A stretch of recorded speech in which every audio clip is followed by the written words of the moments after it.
সকলকে স্বাগতম আজকে আমাদের নিউট্রিটক এই ওয়েবিনারে। আজকে আমাদের সাথে উপস্থিত আছেন ঢাকা বিশ্ববিদ্যালয়ের পুষ্টি ও খাদ্য বিজ্ঞান ইনস্টিটিউটের মাননীয় অধ্যাপক এবং ঢাকা বিশ্ববিদ্যালয়ের শিক্ষক সমিতির সাধারণ সম্পাদক জনাব ডক্টর নিজামুল হক ভূঁইয়া, এবং তার সাথে উপস্থিত আছেন আমাদের মাওলানা ভাসানী বিজ্ঞান ও প্রযুক্তি বিশ্ববিদ্যালয়ের ফুড টেকনোলজি এবং নিউট্রিশন সায়েন্স ডিপার্টমেন্টের চেয়ারম্যান এবং অধ্যাপক ডক্টর এ কে ওবায়দুল হক। তার সাথে উপস্থিত আছেন আমাদের নোয়াখালী বিজ্ঞান ও প্রযুক্তি বিশ্ববিদ্যালয়ের ফুড টেকনোলজি নিউট্রিশন সায়েন্স ডিপার্টমেন্টের চেয়ারম্যান সহকারী অধ্যাপক রুহুল কবির, এবং আমাদের সাথে মালয়েশিয়া থেকে যুক্ত হয়েছেন মালয়েশিয়া মোনাশ ইউনিভার্সিটির পিএইচডি গবেষক এবং নোয়াখালী বিজ্ঞান ও প্রযুক্তি বিশ্ববিদ্যালয়ের সহকারী অধ্যাপক মানসুরা মকবুল। তো আজকে আমরা উপস্থিত হয়েছি কিছু পুষ্টি বিষয়ক কিছু কথা বলতে। বর্তমানে আমরা জানি যে করোনা ভাইরাসের একটা মহামারী চলছে। অলরেডি আমাদের ৪৫ লক্ষ মানুষ পৃথিবীতে যে এই করোনা ভাইরাসে আক্রান্ত, তার মধ্যে ৩ লক্ষ থেকে বেশি মানুষ এই করোনা ভাইরাসে আক্রান্ত হয়ে মারা গেছে। বাংলাদেশও এর থেকে বাহিরে নেই। বাংলাদেশও প্রায় ২০,০০০ মানুষ, আজকে স্ট্যাটিস্টিক্স অনুযায়ী প্রায় ২০,০০০ মানুষ এই করোনা ভাইরাসে আক্রান্ত হয়েছে এবং তাতে ৩০০ থেকে বেশি মানুষ মারা গেছে। তো পৃথিবীর প্রতিটা দেশে এই করোনা ভাইরাসের মহামারীতে আক্রান্ত এবং এটাতে এন্ডেঞ্জার্ড। সো এখন এই যে করোনা ভাইরাসের সাথে যেহেতু আমাদের কোনো প্রতিষেধক নেই, এটা কোনো ভ্যাকসিন নেই, ট্রিটমেন্ট নেই, মেডিসিন নেই, তো এইটাতে আমরা কি করতে পারি? তো আমরা এইটাতে চলে যেতে পারি যে পুষ্টির কাছে। তো এটা নিয়ে প্রথমেই আমাদের শুরু করবেন প্রফেসর ডক্টর নিজামুল হক ভূঁইয়া স্যারকে। আমি অনুরোধ করছি এই বিষয়ে কিছু বলার জন্য। স্যার। আমাদের সাথে উপস্থিত আছেন আমাদের ঢাকা ইউনিভার্সিটির আমাদের প্রাক্তন ছাত্র ডক্টর ওবায়দ, যিনি এখন মাওলানা ভাসানীর চেয়ারম্যান, আমাদের মনসুরা মকবুল, যিনি মালয়েশিয়াতে এখন পিএইচডি করছেন, সব আমাদের ছাত্রী, আমাদের ঢাকা বিশ্ববিদ্যালয়ের প্রাক্তন ছাত্রী। এখানে উপস্থিত আছেন আমাদের রুহুল কবির, যিনিও আমাদের ঢাকা বিশ্ববিদ্যালয়ের প্রাক্তন ছাত্র, নোয়াখালী বিজ্ঞান ও প্রযুক্তি বিশ্ববিদ্যালয়ের শিক্ষকতা করছে। তা আসলে এই মহামারীটি বর্তমান বিশ্বের প্রায় ২১২টি দেশ এবং অঞ্চল নিয়ে প্রায় ৮০০ কোটি লোক এই করোনা ভাইরাস দ্বারা আক্রান্ত। এমনকি ইতিমধ্যে শোভন বলেছেন যে আমাদের প্রায় ৪৭ লক্ষ লোক আক্রান্ত হয়েছেন। আমাদের প্রায় ৩,১০,০০০ লোক ইতিমধ্যে মৃত্যুবরণ করেছেন। আমাদের বাংলাদেশেও ৩০০ জনের উপরে মৃত্যুবরণ করেছেন। আর তাছাড়া যে স্ট্র্যাটেজিক ওইতে আমরা কথাগুলো বলছি যে আমাদের স্ট্যাটিস্টিক্স অনুযায়ী যে আমাদের এত লোক মারা যাচ্ছে, সে তথ্যগুলো কিন্তু সঠিকভাবে কিন্তু, যেমন আমাদের মার্কিন যুক্তরাষ্ট্রে আমরা শুনছি যে তাদের কাছে যারা টেস্টেড পেশেন্ট তাদের সংখ্যা এত, দেখা যায় বাসা বাড়িতে মারা যাচ্ছে। আমাদের বাংলাদেশ থেকে শুরু করে পৃথিবীর বিভিন্ন, বিশেষ করে আফ্রিকা বা পৃথিবীর অনেক অনুন্নত দেশও যারা সরকারের নিয়ন্ত্রণে আসতেছে বা ডাটাবেজে আসতেছে, তাদের সংখ্যা আমরা জানতে পারছি। এছাড়া এই ডাটার বাইরে অসংখ্য লোকজন মৃত্যুবরণ করছে। আসলে এই মহামারীটি কেউ কল্পনা করে নাই। এবং কি আমাদের প্রথমে আমি বলবো যে আমাদের বাংলাদেশে এই কোভিড-19 যখন ৮ই মার্চ প্রথম আমরা আইডেন্টিফাই করি, এরপরে আমাদের মাননীয় প্রধানমন্ত্রী অত্যন্ত সচেতনভাবেই ১৫ তারিখ থেকে ১৫ তারিখের পর থেকে পর্যায়ক্রমে আমাদের বিশ্ববিদ্যালয়, স্কুল, কলেজগুলো, তারপর সরকারি অফিসগুলো, আজকে থেকে প্রায় ৫০ দিন মতো সরকারি অফিসগুলো বন্ধ। আমাদের কিছু ভুল হয়ে গেছে যে এখানে আমাদের গার্মেন্টস, আপনারা জানেন যে আমাদের গার্মেন্টস এর উপর আমাদের মানে অর্থনীতির বিশাল একটি অংশ, বিশাল একটা আমাদের কর্মজীবী মানুষ এই গার্মেন্টস ইন্ডাস্ট্রিতে কাজ করে। আমাদের ইকোনমির একটা বিরাট অংশ এই গার্মেন্টসে জড়িত। তো গার্মেন্টস গুলো কিছু গার্মেন্টস অর্ডার আসছে বিদায় গার্মেন্টস গুলো খুলে দেওয়া হলো, কিন্তু দেখা গেল যে যখন বলা হলো যে গার্মেন্টস শ্রমিকদেরকে যাওয়ার জন্য, আসার জন্য, এখানে আমাদের একটা সমন্বয়ের অভাব হয়ে গেছে। এটা আসলে খুব দুঃখজনক, এটা হওয়া উচিত হয় নাই। আর একটা জিনিস আমি যেটা, তাও মাননীয় প্রধানমন্ত্রী পর্যায়ক্রমে উনি ভালোভাবে নেতৃত্ব দিয়ে যেখানে যেখানে মানুষের খাদ্যের সমস্যা, আপনারা দেখেছেন ২ দিন আগে যে ৫০ লক্ষ লোককে ২৫০০ টাকা করে ঈদের টাকা উনি দিয়েছেন। তারপরে প্রত্যেকটি ওয়ার্ডে, প্রত্যেকটি ইউনিয়নে, প্রত্যেকটি জেলা উপজেলায় সরকার বিভিন্নভাবে চেষ্টা করছে এবং কি যাতে করে মানুষ ঘরে থাকে, ঘরে অবস্থান করে। কারণ এখানে হচ্ছে যে সবাই যদি ঘরে অবস্থান করে, বাইরে কারোর সাথে কেউ না মেলামেশা করে, তাহলে সংক্রমিত হতে পারে এই রোগটা। এবং এটা হলো হচ্ছে আইসোলেশন হোম কোয়ারেন্টাইনকে আমরা বলতেছি বারবার, আমরা প্রাধান্য দিচ্ছি, কিন্তু আমাদের দেশে দেখা যায় ঈদের আগে মার্কেট খোলা হলো, মার্কেট সমিতির মধ্যেও দুই ভাগ আছে, এর মধ্যে একটা গ্রুপ মার্কেট খুলেছে, বড় বড় মার্কেট গুলো খোলা হয় নাই, কিছু কিছু ছোট ছোট মার্কেট খোলা হলো, সরি। তো সেখানে বারবার আমি কিন্তু একটা আর টিভির একটা টক শোতে বলেছিলাম যে এই মার্কেটটা খোলা ঠিক হয়নি, কারণ আমাদের যেখানে আমাদের প্যান্ডামিক অবস্থা যাচ্ছে একটা স্টেজে এটা আবার নেমে যাবে, যেটা আমরা দেখেছি জার্মানিতে, আমরা দেখেছি যুক্তরাজ্য কমতেছে, ইতালি অলরেডি লকডাউন খুলে দিয়েছে, আমরা দেখেছি অস্ট্রেলিয়া, আমরা দেখেছি আমাদের সাউথ কোরিয়া, তারপর ভিয়েতনামে 10 কোটি লোক, তারা কি সুন্দর নিয়ন্ত্রণ করেছে। আমাদের বাংলাদেশেও আমরা নিয়ন্ত্রণ করতে পারতাম, কিন্তু আমাদের সমন্বয়ের অভাব ছিল। আমাদের যখন যে লোকগুলো প্রথম ইতালি থেকে এসেছিল আর তারপরে চায়না থেকে যারা আসছে তাদেরকে আমরা আইডেন্টিফাই করে হোম কোয়ারেন্টাইন করেছি, কিন্তু যারা ইতালি থেকে এসেছে তারা এসে বিভিন্ন এলাকাতে চলে গিয়েছে, যার জন্য আমাদের সংক্রমণটা বেড়ে গিয়েছে।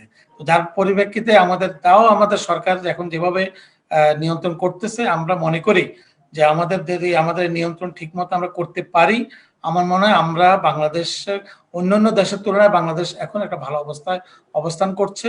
তবে আমাদের দুঃখ লাগে যে এখানে যে আমাদের এই যে মনে করেন করোনা ভাইরাসের প্রাককালে আমরা দেখেছি যে সরকার একটা কমিটি করেছেন, সেখানের মধ্যে সব ডাক্তার, এমনকি কিছু কিছু ডাক্তার সামনে এসে, ক্লিনিক্যাল ডাক্তার, ওনারা আসে কথা বলতেছে। দেখা যাচ্ছে এখানে পাবলিক হেলথের লোক রয়েছে, পাবলিক হেলথের অনেক ডাক্তার রয়েছেন, এখানে বায়োকেমিস্ট রয়েছেন, ফার্মাসিস্ট রয়েছেন, জেনেটিক ইঞ্জিনিয়ারের শিক্ষকরা রয়েছেন, জেনেটিক ইঞ্জিনিয়ারিং এর ডিগ্রি করেছে, এই সমস্ত প্রশিক্ষণপ্রাপ্ত লোক রয়েছেন, সরি, সেখানে আমাদের মাইক্রোবায়োলজিস্ট রয়েছেন, নিউট্রিশনিস্ট রয়েছেন, তাদেরকে কমিটিতে আনা উচিত ছিল। কারণ আমরা দেখেছি কোনো কোনো ডাক্তার বলছেন, ওনারা অনেক বিখ্যাত ডাক্তার, যে করোনা ভাইরাস কিছু না, এটা 2-1 জন মারা যায়, এটা ভালো হয়ে যায়। কিন্তু আমাদের উচিত ছিল যে মানুষকে আতঙ্কিত করা উচিত ছিল, মানুষ যাতে ভয় পেত। আতঙ্কিত বলছে আমি এসেন্সে, যে মানুষ ভয় পেয়ে ঘরে থাকতো। আপনারা দেখেন মার্কিন যুক্তরাষ্ট্রে ডক্টর ফুসি বলতেছে যে এটা খুব আক্রমণ বেড়ে যাবে, পাশাপাশি ট্রাম্প বলতেছে এটা কিছু না, সে জনগণকে উদ্বুদ্ধ করতেছে যে তোমরা নেমে যাও। তার জন্য একটা হযবরল অবস্থার মধ্যে মার্কিন যুক্তরাষ্ট্র চলতেছে। তার মাস্ক তারা পরতো না, তখন হোয়াইট হাউসে করোনা আক্রান্ত হলো, তখন স্বয়ং ট্রাম্পের পাচক যখন আপনার করোনা আক্রান্ত হলো, এখন দেখা যাচ্ছে আপনার হোয়াইট হাউসে আজকে দেখবেন সংবাদ ব্রিফিং এ দেখবেন যে ট্রাম্প ছাড়া সবাই মাস্ক পরতেছে। তাই মিন হলো যে এটা এই জিনিসগুলো কেউ কেউ এটা এমন ভাবে হালকা ভাবে নিয়েছেন। আমাকে প্রেসিডেন্ট ট্রাম্প বলেছেন যে করোনা ভাইরাস চাইনিজ ভাইরাস, ওই আমেরিকাতে এটা বলাতে আজকে দেখেন আমেরিকাতে প্রায় 1 লক্ষের কাছাকাছি লোক মৃত্যুবরণ করেছে এবং 15 লক্ষ লোকের মতো সংক্রমিত। তো যাই হোক, আমি অন্য দেশের তুলনা করবো না, আমরা আমাদের দেশ নিয়ে কথা বলবো, আমাদের অর্থনীতি নিয়ে কথা বলবো, আমাদের পুষ্টি নিয়ে আমরা কথা বলবো। আমি মনে করি যে আমাদের যে দুর্বলতাগুলো, আমাদের সমন্বয়ের অভাব ছিল। প্রথম দিকে আমাদের ডাক্তাররা বুঝতে পারেন যে কি করবে না করবে, পিপিই পাচ্ছে না, তারপর মাস্ক পাচ্ছে না, তারপর দেখা যাচ্ছে নকল কিছু পিপি চলে আসছে, কিছু মাস্ক চলে আসছে বাজারে, কোনটা পরবে, কোনটা পড়লে সার্জিক্যাল মাস্ক কোনটি, তারপরে মাস্কের আবার একটা 95 একটা মাস্ক আছে যেটাকে বলে, যেটা পড়লে প্রিভেন্ট করা যাবে করোনাকে, কিন্তু সেগুলার কোনোটাই আমরা তোয়াক্কা না করে যে কেউ বানিয়ে নিচ্ছে, কেউ বাজার থেকে কিনতেছে, কেউ ফেরিওয়ালা দেখে যে স্যানিটাইজার নিয়ে বসে গেছে, এটার ভিতরে আসলে অ্যালকোহল আছে কিনা, এটা 70% অ্যালকোহল থাকার কথা, আদৌ সেটা আছে কিনা, এই ধরনের কিছু কিছু খামখেয়ালি জিনিস হয়েছে যেটা হওয়া উচিত হয় নাই। তবে আমাদের প্রথম দিকে যে সমস্যাগুলো ছিল দেখা যাচ্ছে, এমনকি দুঃখজনক হলো সত্য যে আমাদের বেশ কিছু পেশেন্ট মৃত্যুবরণ করেছে যারা সরকারের বড় পর্যায়ে, একজন এডিশনাল সেক্রেটারি বিভিন্ন হসপিটাল করেছে। আমাদের ডক্টর জিয়াউদ্দিন হায়দার আমাদের নিউট্রিশনের প্রাক্তন ছাত্র ছিল, তার মায়ের মৃত্যুটা আপনারা দেখেছেন। জিয়াউদ্দিন হায়দারের মা আমাদের ইউনাইটেড হসপিটালের মতো একটা হসপিটালে আলাদা একটা রুমে ছিল, ভেন্টিলেটর দেওয়া অবস্থায় তাকে সেখান থেকে ওই হসপিটাল যখন শুনছে উনি করোনা ভাইরাসে আক্রান্ত, ওনাকে সেখান থেকে ভেন্টিলেশন থেকে বের করে ওনাকে কুয়েত মৈত্রী হাসপাতালে পাঠানো হলো। ইতিমধ্যে তো যেহেতু ভেন্টিলেশন নাই, অক্সিজেন পাচ্ছে না, উনি ইতিমধ্যে পথেই ওনার মৃত্যু হয়ে গেছে বলা যায়। এই ধরনের যে খামখেয়ালি এবং যে ধরনের কিছু অমানবিক কাজ করেছে, এটা আমি তীব্র ভাষায় নিন্দা করি। এটা কোনোভাবে হওয়া উচিত না। কোনো ডাক্তার, কোনো হসপিটাল আগে আপনার রুগীকে নিবেন, এমনকি যখন করোনা ভাইরাসের রুগী আপনি বুঝতে পেরেছেন, তাহলে আপনার ওই কেবিনটা তো আলাদা ছিল, ওই কেবিন থেকে করোনা ভাইরাস বের হয়ে কি পুরো হসপিটালকে সংক্রমিত করবে? অলরেডি আপনার হসপিটালে তো সে ছিল, সে তো একটা করোনা ভাইরাসের আক্রান্ত, আপনি ওখানেই পেশেন্টটা হয়তো একদিন পরে মারা যেত।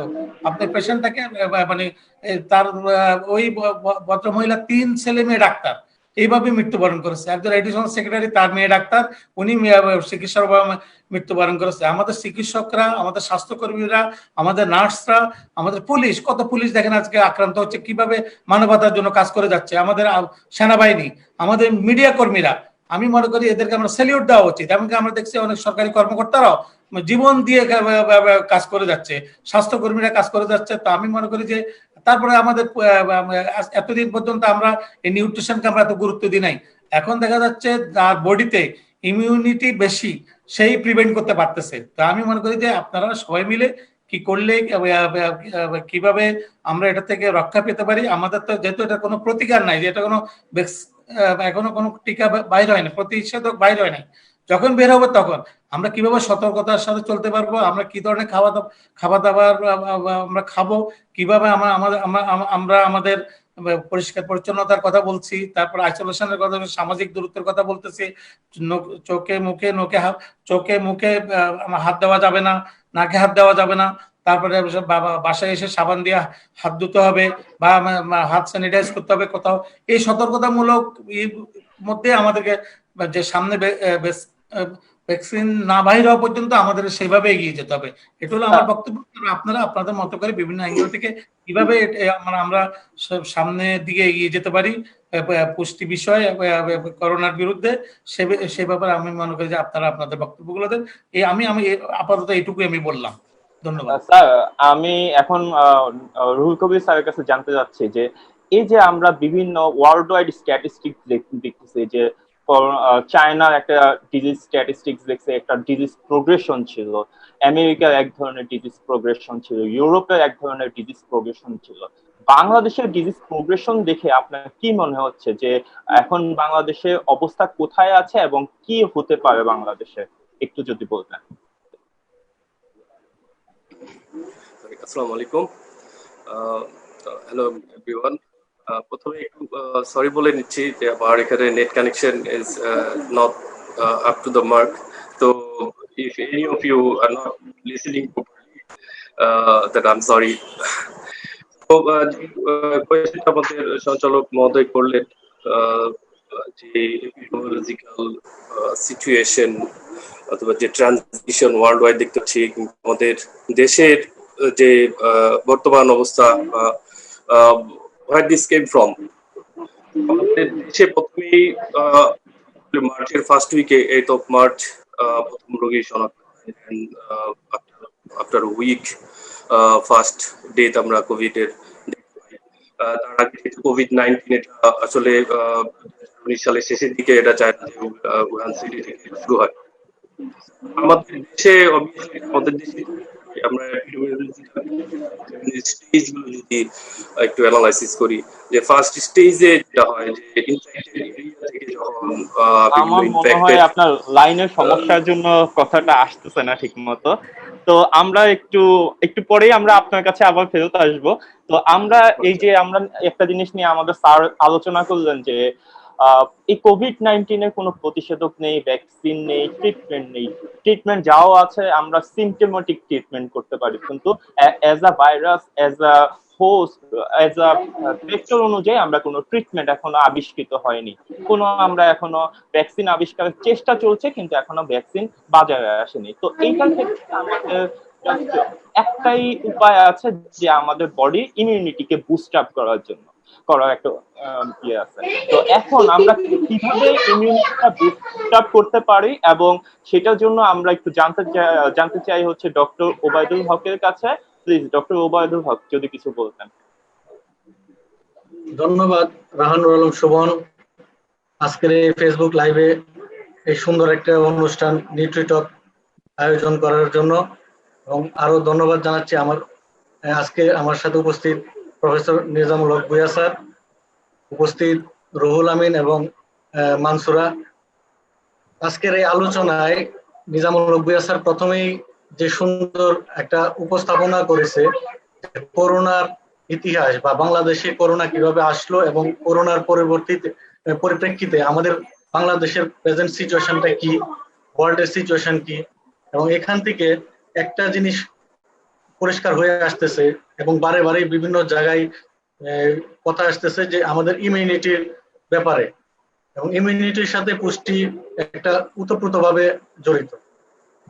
আমি মনে করি যে অপর্যাপ্ত পুষ্টি গ্রহণ মানুষের সার্বিক রোগ প্রতিরোধ ক্ষমতাকে কমিয়ে দিচ্ছে, এবং বিগত 10 বছরের দিকে তাকাইলে বাংলাদেশ এখন আর অপর্যাপ্ত খাদ্য গ্রহণের মধ্যে নাই। এখন আমরা পর্যাপ্ত খাদ্য গ্রহণ করার মতো এবিলিটি আমাদের আছে। আমাদের এই সোনার বাংলায় এখন যদি পর্যাপ্ত পুষ্টি গ্রহণ করতে পারি এবং এটাকে নিয়ন্ত্রণ করতে সবার কাছে পৌঁছায় দিতে পারি, তাহলে রোগ প্রতিরোধ ক্ষমতা বাড়ানো সম্ভব। ইমিউনিটি আমাদের এই ঘনবসতিপূর্ণ বাংলাদেশে ইমিউনিটিটা খুবই গুরুত্বপূর্ণ, কারণ এখানে যে স্যার যে বলেছেন এবং আমরা যে জানি যে আমাদের কবে ইমিউনাইজেশন বা ভ্যাকসিনেশন তৈরি হবে এবং সেটা মানুষের কল্যাণে ইউজ হবে, সেটা 2 বছর 3 বছর লেগে যেতে পারে। এই মুহূর্তে আমাদের যেটা হার্ড ইমিউনিটি বলি অথবা ইন্ডিভিজুয়াল ইমিউনিটি বলি, আমাদের ইমিউনিটিকে বুস্ট আপ করতে হবে। আর এই ইমিউনিটি বুস্ট আপ করতে গেলে আমাদের সকলকে কয়েকটা বিষয় খেয়াল রাখতে হবে অথবা মেনে চলতে হবে। যেমন সব শুরুতেই আমি বলবো যে আমাদের সকলের খাদ্যাভ্যাসের ধরন পরিবর্তন অথবা সুষম খাদ্যাভ্যাসের বৈচিত্র্য সাধন করতে হবে। আমরা ইতিমধ্যে অনেক খাবারের খাদ্যাভ্যাসের পরিবর্তন ঘটেছে, কিন্তু তারপরও খাবারের বৈচিত্র্য অনেক কমে গেছে। কিন্তু এখন আমাদের উচিত হবে খাদ্যের ডাইভার্সিফিকেশন বা বৈচিত্র্য সমাহার আমাদের খাবারের টেবিলে। যেমন কার্বোহাইড্রেট বা ভাত জাতীয় খাবারগুলো আমাদের কমায় দিতে পারি, এটা কমিয়ে আমরা এর গুণগত মান পরিবর্তন করতে পারি। যেমন কমপ্লেক্স কার্বোহাইড্রেট বা ডায়েটারি ফাইবার সমৃদ্ধ খাবারগুলা খেতে পারি, অর্থাৎ সিম্পল সুগার কমাইতে হবে। এটা একদম বর্তমান প্রেক্ষাপটে খুবই জরুরি। আর দৈনিক প্রয়োজনীয় প্রোটিনের চাহিদা পূরণ করাটা খুবই জরুরি, কারণ প্রোটিনের সাথে ইমিউনিটির একটা গুরুত্বপূর্ণ লিঙ্ক আছে। আমরা যদি রাফলি হিসাব করি তাহলে একজন মানুষের যত কেজি ওজন ঠিক তত গ্রাম প্রোটিন তাকে গ্রহণ করা উচিত। এই প্রোটিনটা এখন আমরা বিভিন্ন শুধু এক ধরনের খাবার থেকে গ্রহণ না করে আমরা মাছ, মাংস, ডিম, দুধ অথবা নিদেন পক্ষে ডাল জাতীয়, শিম জাতীয় সবজি থেকে বিভিন্ন ভ্যারাইটিস থেকে আমাদের এই প্রোটিনের সংস্থাপন ডেইলি আমাদের করতেই হবে। আর এই জন্য অনেকে বলে যে এটা খুব দামি খাবার, তাও না। আমাদের যে ছোট মাছ বা ছোট ডাল অথবা মাছ, আমাদের এখন পোল্ট্রি শিল্প অনেক ডেভেলপ হয়েছে, ডিম অ্যাভেলেবেল আছে। এই জিনিসগুলো মানুষের কাছে পৌঁছাইতে হবে এবং বাজার ব্যবস্থাপনাটা একটু এই মুহূর্তে একটু প্রবলেম হচ্ছে, যদিও আমি আশা করব যে বাজার মনিটরিং এর মাধ্যমে এইগুলি জনগণের কাছে ইজিলি পৌঁছাইতে পারবে। এছাড়া সবচেয়ে বেশি নজর দিতে হবে আমাদের সবুজ শাকসবজি এবং ফলমূল খাওয়া, কারণ এটার সাথে ভিটামিন সি এবং অন্যান্য অ্যান্টিঅক্সিডেন্ট সমৃদ্ধ নিউট্রিয়েন্ট গুলার প্রচুর পরিমাণে পাওয়া যায়। ভিটামিন সি সহজলভ্য উৎস হয়েছে লেবু, কমলা লেবু, বাতাবি লেবু বা মাল্টা, এই জাতীয় সবজি, এই জাতীয় ফলমূল গুলা বাংলাদেশে অ্যাভেলেবল। লেবু বাংলাদেশে প্রচুর। এছাড়া আমি মনে করি যে লেবুর পর্যাপ্ততা এবং এটার যে বাজার মনিটরিংটা খুবই জরুরি দরকার। রমজানের শুরুতে এই লেবু 40 টাকা থেকে 50 টাকা হালি হয়ে গেছিল, এখন কিন্তু আবার সেই 20 টাকা 15 টাকায় চলে আসছে। এটা কিন্তু যদি আমরা সারা বছর বাড়ির আনাচে কানাচে চাষ করতে পারি অথবা বিভিন্ন ভাবে সংগ্রহ করতে পারি, লেবু সবচেয়ে সহজ। এছাড়াও মালটা, কমলা লেবু, বাতাবি লেবু এগুলি তো আছেই। সাইট্রাস ফ্রুটস গুলা আমরা সংস্থাপন করতে পারি।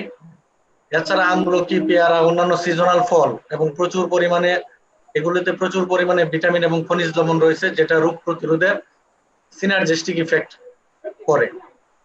আর আমাদের এই মুহূর্তে আমার কাছে মনে হচ্ছে বাংলাদেশের করোনার এই মহাক্রান্তিকালে 2টা ফল আশীর্বাদ হয়ে আসতে পারে বা আসছে।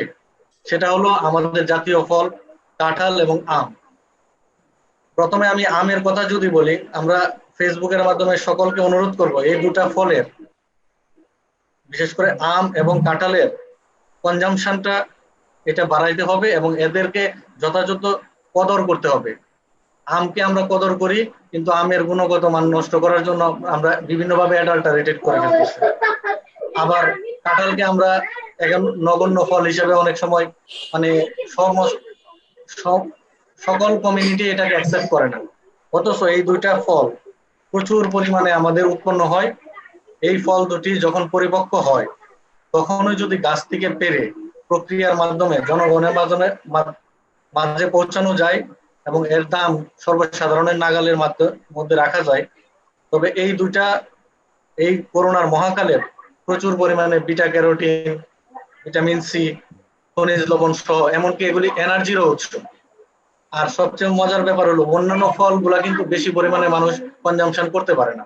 এই ফলগুলো মানুষ 100 গ্রামের জায়গায় 200, 300, 400 গ্রাম, এমনকি 500 গ্রামও মানুষ কনজাম্পশন করে থাকে। তার মানে আমাদের যে শুধু ভিটামিন মিনারেলস এর চাহিদার পাশাপাশি আমাদের যদি কোনো এনার্জির ঘাটতি থাকে, এনার্জির ঘাটতিটাও পূরণ করা সম্ভব। আর এগুলি ন্যাচারাল সোর্স, এগুলি স্বাস্থ্যের জন্য, আমাদের বডির জন্য উপকারী। যতটুকু প্রয়োজন বডিতে থাকবে, অতিরিক্ত গুলা বের হয়ে চলে যাবে। দ্বিতীয়ত, আর কাঁঠালের ব্যাপারে আমি একটা জিনিস বলতে চাই, বাংলাদেশে প্রচুর পরিমাণে কাঁঠাল উৎপন্ন হয় এবং এই কাঁঠাল প্রসেসিং এর অভাবে অথবা সঠিক প্রক্রিয়াজাত না করার কারণে প্রতি বছর এই কাঁঠাল প্রচুর পরিমাণে নষ্ট হয়। আমি ফেসবুকের এই লাইভ অনুষ্ঠানের মাধ্যমে বলবো, আমরা এই ফলটাকে এই বছর আমরা যথাযথভাবে সংরক্ষণ করে, অথবা যখন স্বাভাবিকভাবে কনজাম্পশনের সময় আসবে সেই সময় আমরা সবাই যেন এটা সঠিকভাবে গ্রহণ করি। এই কাঁঠালটা গ্রহণ করার মাধ্যমে আমরা একাধারে প্রোটিন, বিটা ক্যারোটিন, এমন কোনো নিউট্রিয়েন্ট নাই যে কাঁঠালের মধ্যে নাই। এবং এই কাঁঠাল প্রক্রিয়াজাত করার মাধ্যমে আমরা আমাদের দেশের ভিটামিন এবং মিনারেলস এর ঘাটতির পাশাপাশি এনার্জির ঘাটতিটাও দূর করা সম্ভব। এই মুহূর্তে ডক্টর ওবায়দ, আমার আরেকটা প্রশ্ন ছিল যে আমরা তো শুধু বলছি যে নিউট্রিশন স্পেসিফিক অ্যাপ্রোচের কথা, কিন্তু নিউট্রিশনের সাথে কিন্তু আমাদের যে ফিজিক্যাল অ্যাক্টিভিটি, এটাও কিন্তু একটা গুরুত্ব রয়েছে। তো আরেকটা জিনিস হচ্ছে যে আমরা শুনেছি যে কিছু কিছু মেটা অ্যানালাইসিস এবং স্টাডিতে দেখা গেছে ভিটামিন ডি এটার একটা উপকারিতা আছে। আমরা কিভাবে ভিটামিন ডি পেতে পারি এবং আমরা ফিজিক্যাল এক্সারসাইজের ব্যাপারে কি ধরনের অ্যাপ্রোচ গ্রহণ করতে পারি এই ক্ষেত্রে, এটা যদি আপনি একটু বলতেন।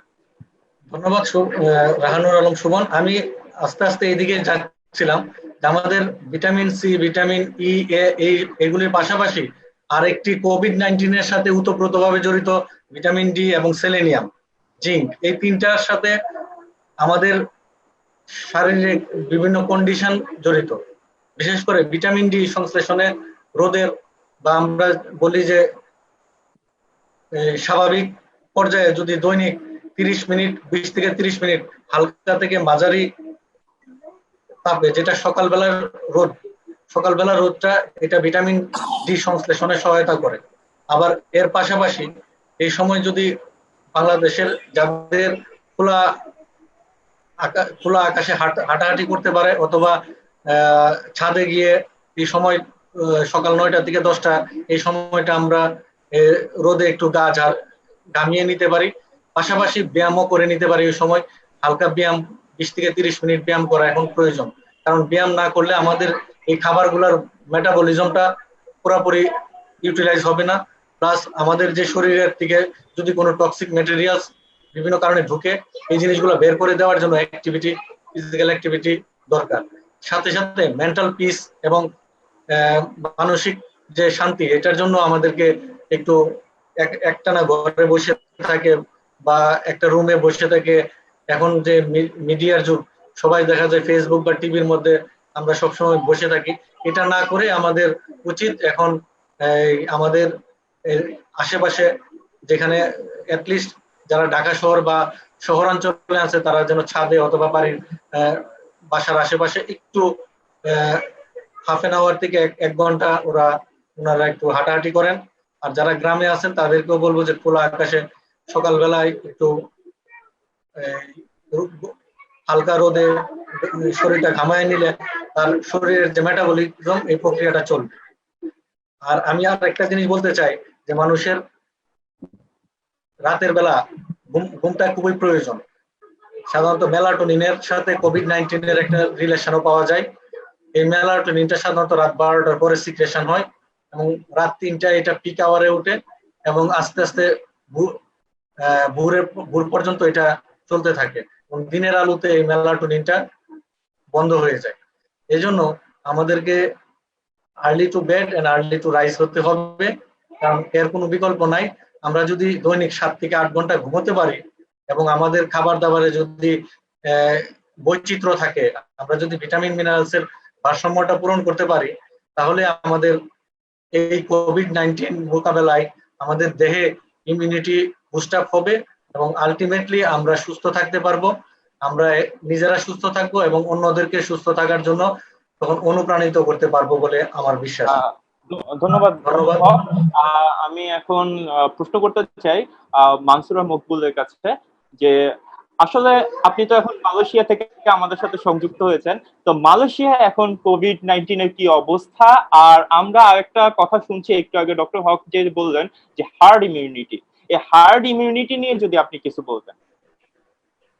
ধন্যবাদ রাহানুর আলমকে এরকম একটা সুন্দর অনুষ্ঠান আয়োজন করার জন্য এবং আমাকে ইনভাইট করার জন্য।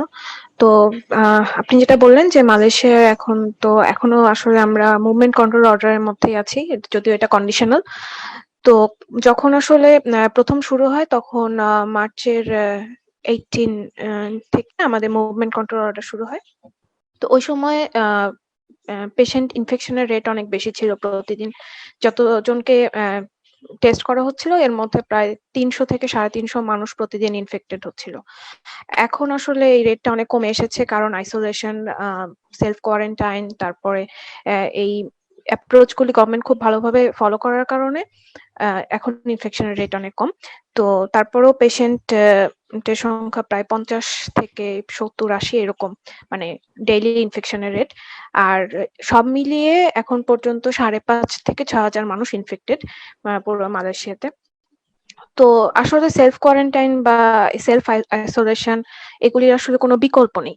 আমরা বিভিন্ন দেশ এবং আমি এখন যেখানে আছি সেখানকার অভিজ্ঞতা থেকে বলছি যে যখনই আসলে আমরা ভাবতাম যে আচ্ছা ঠিক আছে মুভমেন্ট কন্ট্রোল অর্ডার লিফট করলে তখন আমাদের সিচুয়েশন ইমপ্রুভ করবে, আমরা সবাই বের হয়ে যাব।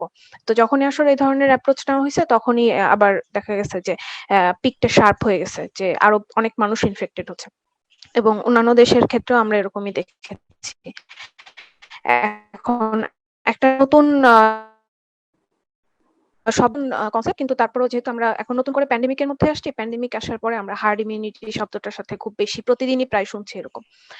তো হার্ড ইমিউনিটি হলো যে যখন কোনো একটা ভাইরাল ইনফেকশন হয় বা কোনো একটা ইনফেকশনে কোনো একটা কমিউনিটির লাইক 60 থেকে 70% মানুষ ইনফেক্টেড হয়ে তারা আবার ইমিউন হয়ে যায়, নট নেসেসারিলি তাদেরকে অ্যাক্টিভ ইনফেকশনে পড়তে হবে, তারা ইমিউন হয়ে যায়, দেন ওই ভাইরাস বা ওই ডিজিজের এগেইনস্টে ওই কমিউনিটি আসলে একটা হার্ড মানে একটা গুচ্ছ গঠন করে।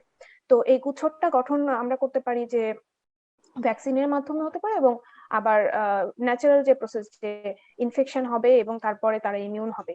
তো যখন আসলে কোনো গভর্নমেন্ট বা কোনো কমিউনিটির ওই হেলথ ফ্যাসিলিটিস বা ওই সাপোর্টিভ সিস্টেমটা থাকে না, যে যেরকম আমাদের বাংলাদেশের কথা যদি আমি বলি, যে এখন যে পরিমাণ আপনি আজকে বললেন যে 22,000 বা 21,000 মানুষ ইনফেক্টেড এখন পর্যন্ত 16 কোটির মধ্যে, যে রেটটা আসলে 0.1% বা এরকম আরো কম। যদি আমি হার্ড ইমিউনিটির কথা চিন্তা করি তাহলে আমার বাংলাদেশের প্রায় 10 কোটি মানুষ ইনফেক্টেড হয়ে যেতে হবে এবং বা তাদের ইমিউন হতে হবে। এখন ভ্যাকসিন যেহেতু নাই, হার্ড ইমিউনিটি অ্যাচিভ করতে গেলে এই পরিমাণ মানুষকে আসলে ইনফেক্টেড হয়ে তাদেরকে ইমিউন হতে হবে, যেটা আসলে খুবই রিস্কি। কারণ আমরা জানি যে যারা ভালনারেবল গ্রুপ, যারা জেরিয়াট্রিক পিপল, যারা আসলে বয়স্ক অথবা শিশু, যাদের ইমিউন সিস্টেম ওই পরিমাণ স্ট্রং না, তারা যদি ইনকেস এভাবে ইমিউন হয়ে যায়, কোমরবিড সিচুয়েশনে যারা আছে, তারা যদি এই প্রসেসের মধ্যে দিয়ে আমরা তাদেরকে ইমিউন করতে যাই, তাহলে আসলে তাদের লাইফ নিয়ে আমরা আসলে একটা গেম খেলে ফেলি, যে তখন মানুষের জীবন আসলে আমরা একটা রিস্কের মধ্যে ফেলে দিই। অলরেডি যে 0.1% বা 2% মানুষ আসলে ইনফেক্টেড, এই পরিমাণ মানুষকে সাপোর্ট দিতে যে আমাদের গভর্নমেন্টের হেলথ সিস্টেমের একদম মানে একদম একটা মানে খুব স্ট্রেসের মধ্যে পড়ে গেছে আমি বলবো, যে সবাই ঠিক মতন দেখা গেছে যে যারা কোভিড পজিটিভ তারাও ঠিক মতন ইয়ে পাচ্ছে না, ফ্যাসিলিটিস, হেলথ ফ্যাসিলিটিস অ্যাভেল করতে পারছে না। আবার যারা কোভিড নেগেটিভ তারাও জানতে পারছে না আসলে আমি কোভিড নেগেটিভ কিনা। এই পরিমাণ মানুষকে আসলে যে পরিমাণ টেস্ট করা হচ্ছে তার থেকে হয়তো আরো বেশি টেস্ট করলে আমরা জানতে পারতাম যে কারা আসলে ইনফেক্টেড, কারা আসলে ইনফেক্টেড না। এখন এইরকম একটা সিচুয়েশনে যখন আমার হেলথ সিস্টেম খুব বেশি স্ট্রেনদের না এবং ইনকর্পোরেটেড না, অনেকগুলি মিনিস্ট্রি বা আরো অনেকগুলি কর্পোরেশন যখন একসাথে কাজ করতে পারছে না বা আমাদের কিছু সমন্বয়ের অভাব আমরা দেখতে পাচ্ছি, এরকম সিচুয়েশনে আসলে হার্ড ইমিউনিটি সেই কমিউনিটির জন্য ভ্যাকসিন ছাড়া এটা একটা মানে খুব ভয়ঙ্কর অ্যাপ্রোচ হতে পারে।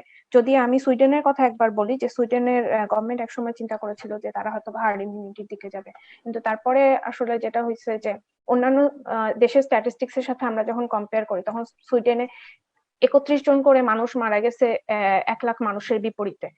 আর সেই একই পাশাপাশি দেশ ডেনমার্কে মারা গেছে মাত্র 9 জন বা নরওয়েতে মাত্র 4 জন।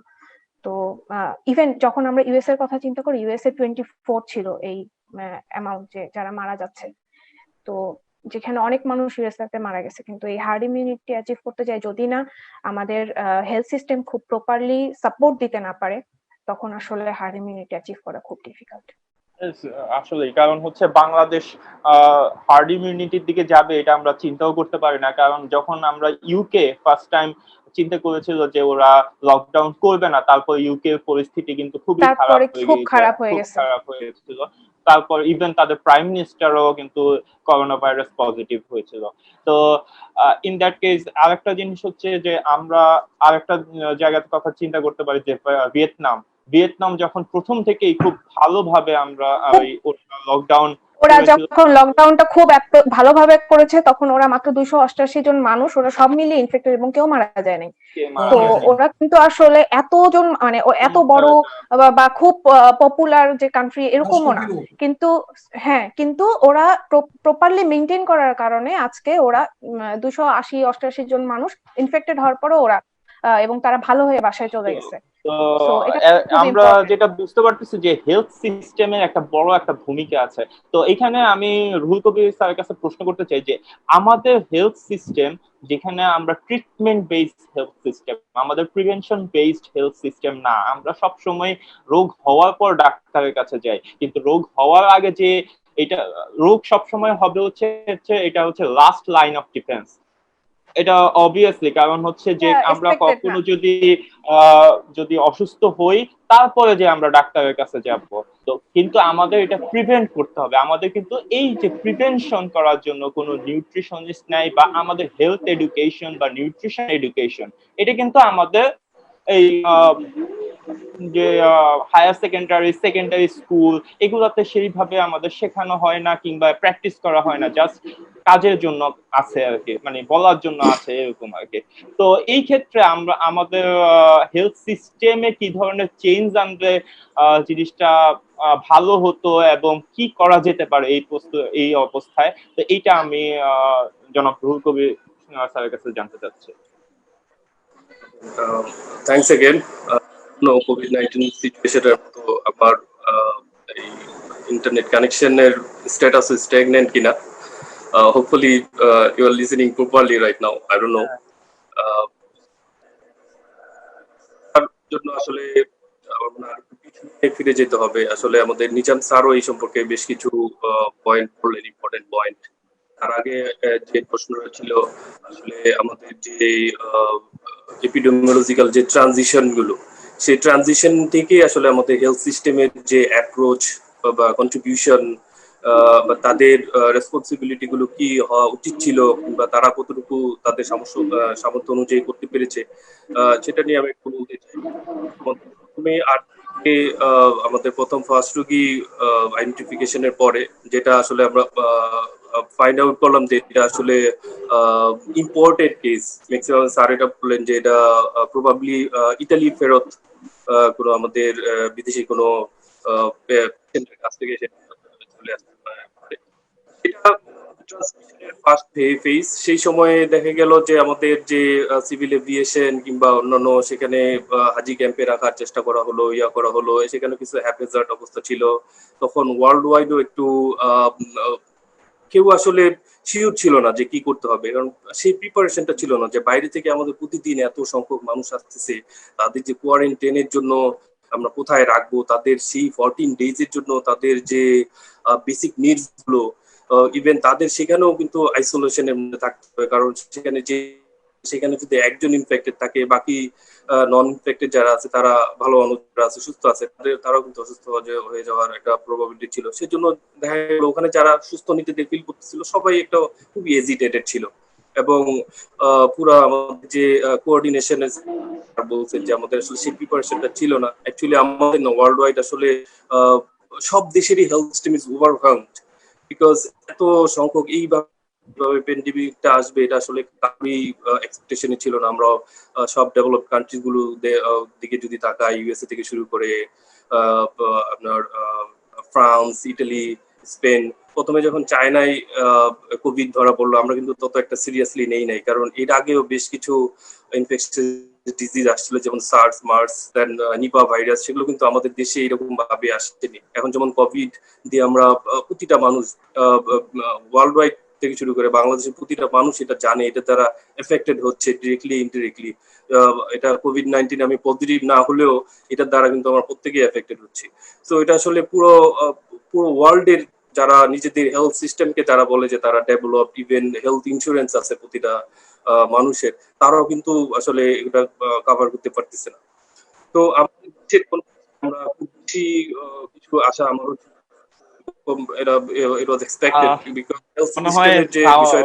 নেটওয়ার্কে একটু সমস্যা, আমি একটু মনে হয় একটু স্যারের কাছে প্রশ্ন করতে পারবে। নিজামুল হক ভুঁইয়া স্যারের কাছে আমার প্রশ্ন, স্যার আপনি তো শিক্ষক সমিতির সেক্রেটারি প্লাস বাংলাদেশ বিশ্ববিদ্যালয়ের শিক্ষক যে ফেডারেশন তার মহাসচিব, তো এইখানে আমার প্রশ্ন হচ্ছে যে আমাদের বিশ্ববিদ্যালয়গুলো কোভিড-19 যে ভূমিকা দেখিয়েছে সেটা কি যথেষ্ট ভূমিকা ছিল?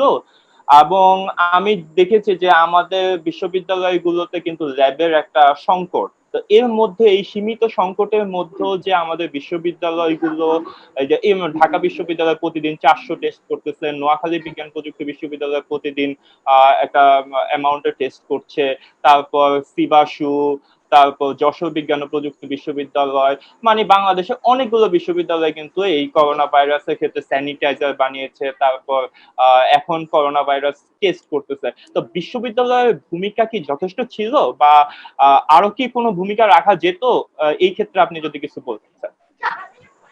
ধন্যবাদ শোভন রায়নুর। আসলে আমাদের বিশ্ববিদ্যালয়গুলোতে, ঢাকা বিশ্ববিদ্যালয় প্রায় 100 বছরের পুরানো বিশ্ববিদ্যালয়, আগামী বছর আমাদের 100 বছর আমাদের পূর্ণ হবে।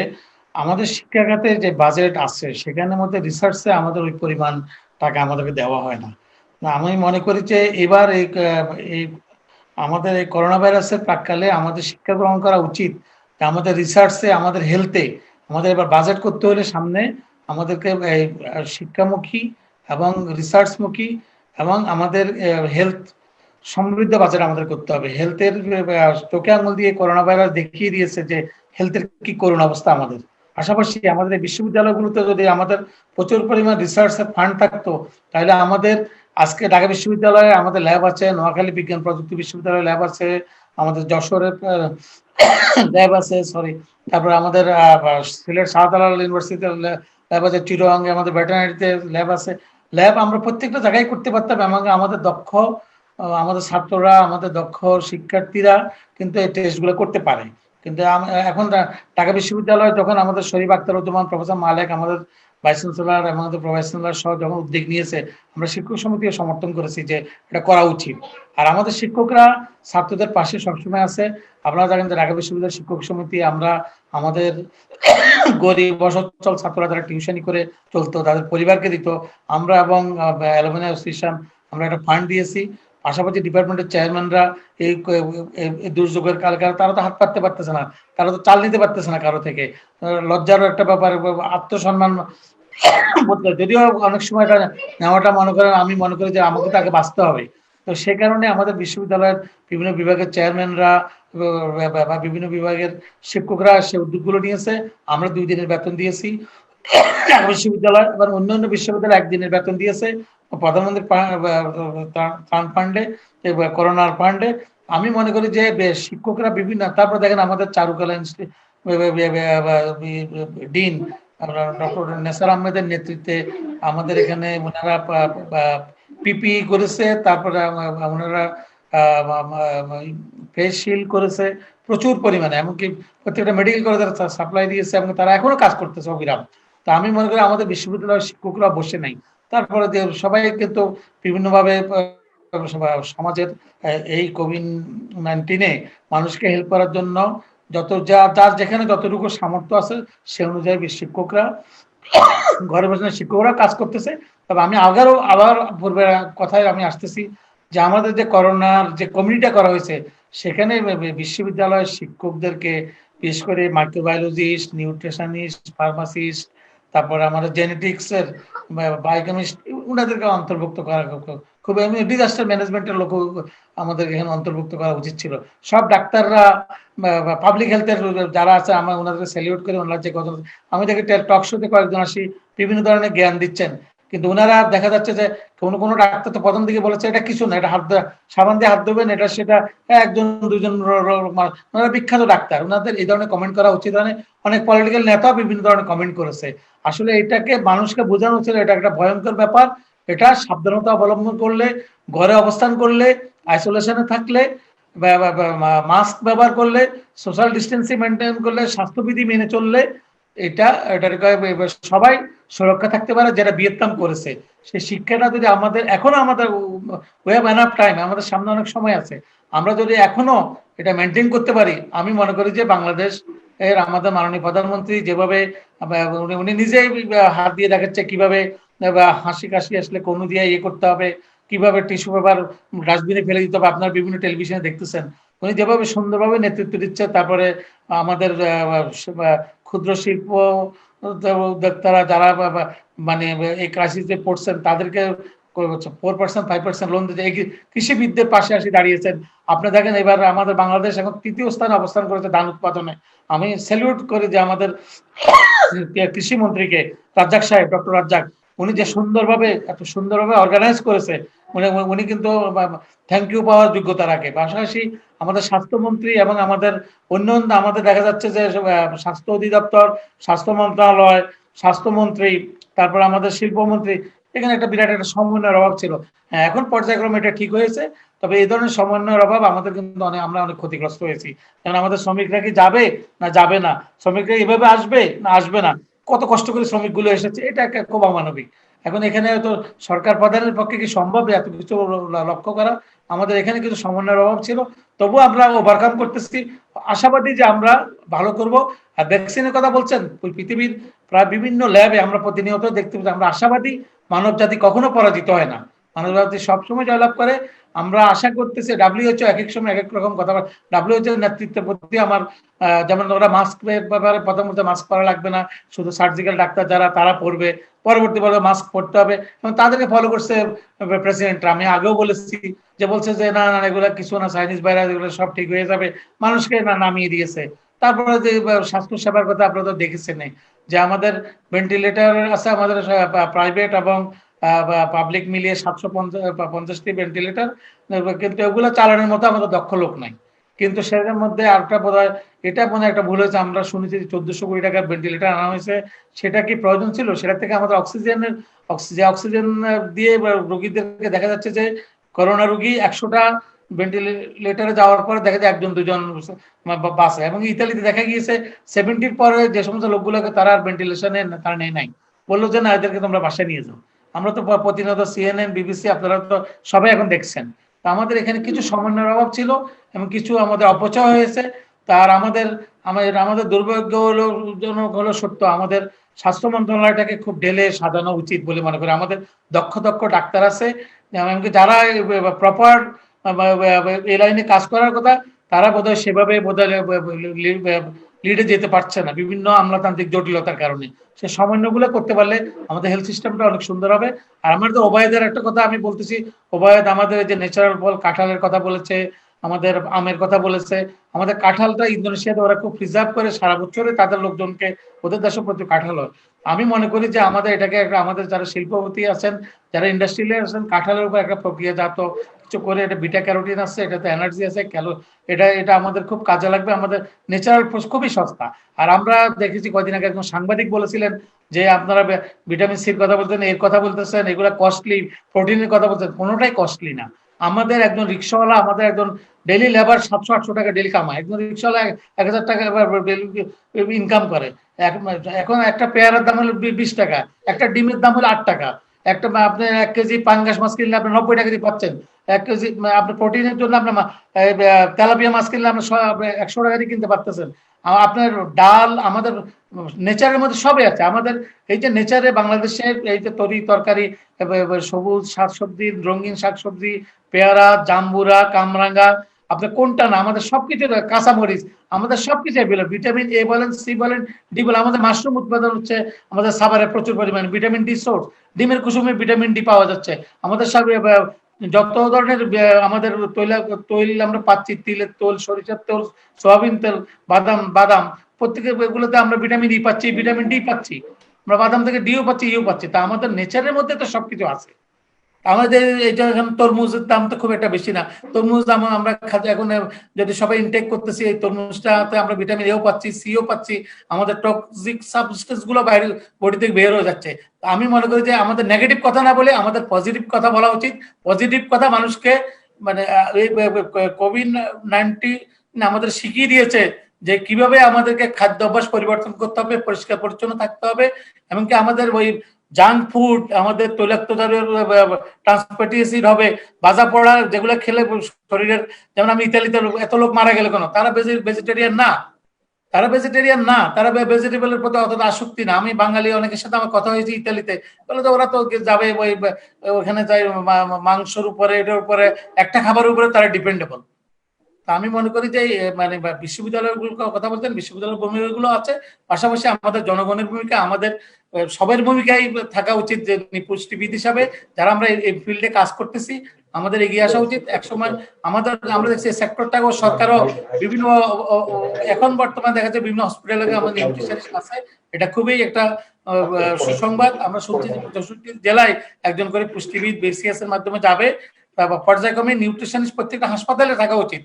কোন খাদ্য খেলে মানুষের ইমিউনিটি বাড়বে, কোন খাদ্য কখন খেতে হবে, সেটা কিন্তু একজন নিউট্রিশনিস্ট যত সুন্দর করে করতে পারবে।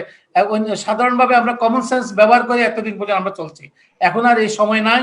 আমাদেরকে এখন পুষ্টিবিদ, আমাদের মাইক্রোবায়োলজিস্ট, আমাদের বায়োকেমিস্ট, আমাদের ডাক্তার, আমাদের পুরো স্বাস্থ্য যে মন্ত্রণালয় আছে, সে সমন্বয় করে আমাদেরকে এগিয়ে যেতে হবে, আমাকে দেশকে সমৃদ্ধ করতে হবে। ধন্যবাদ।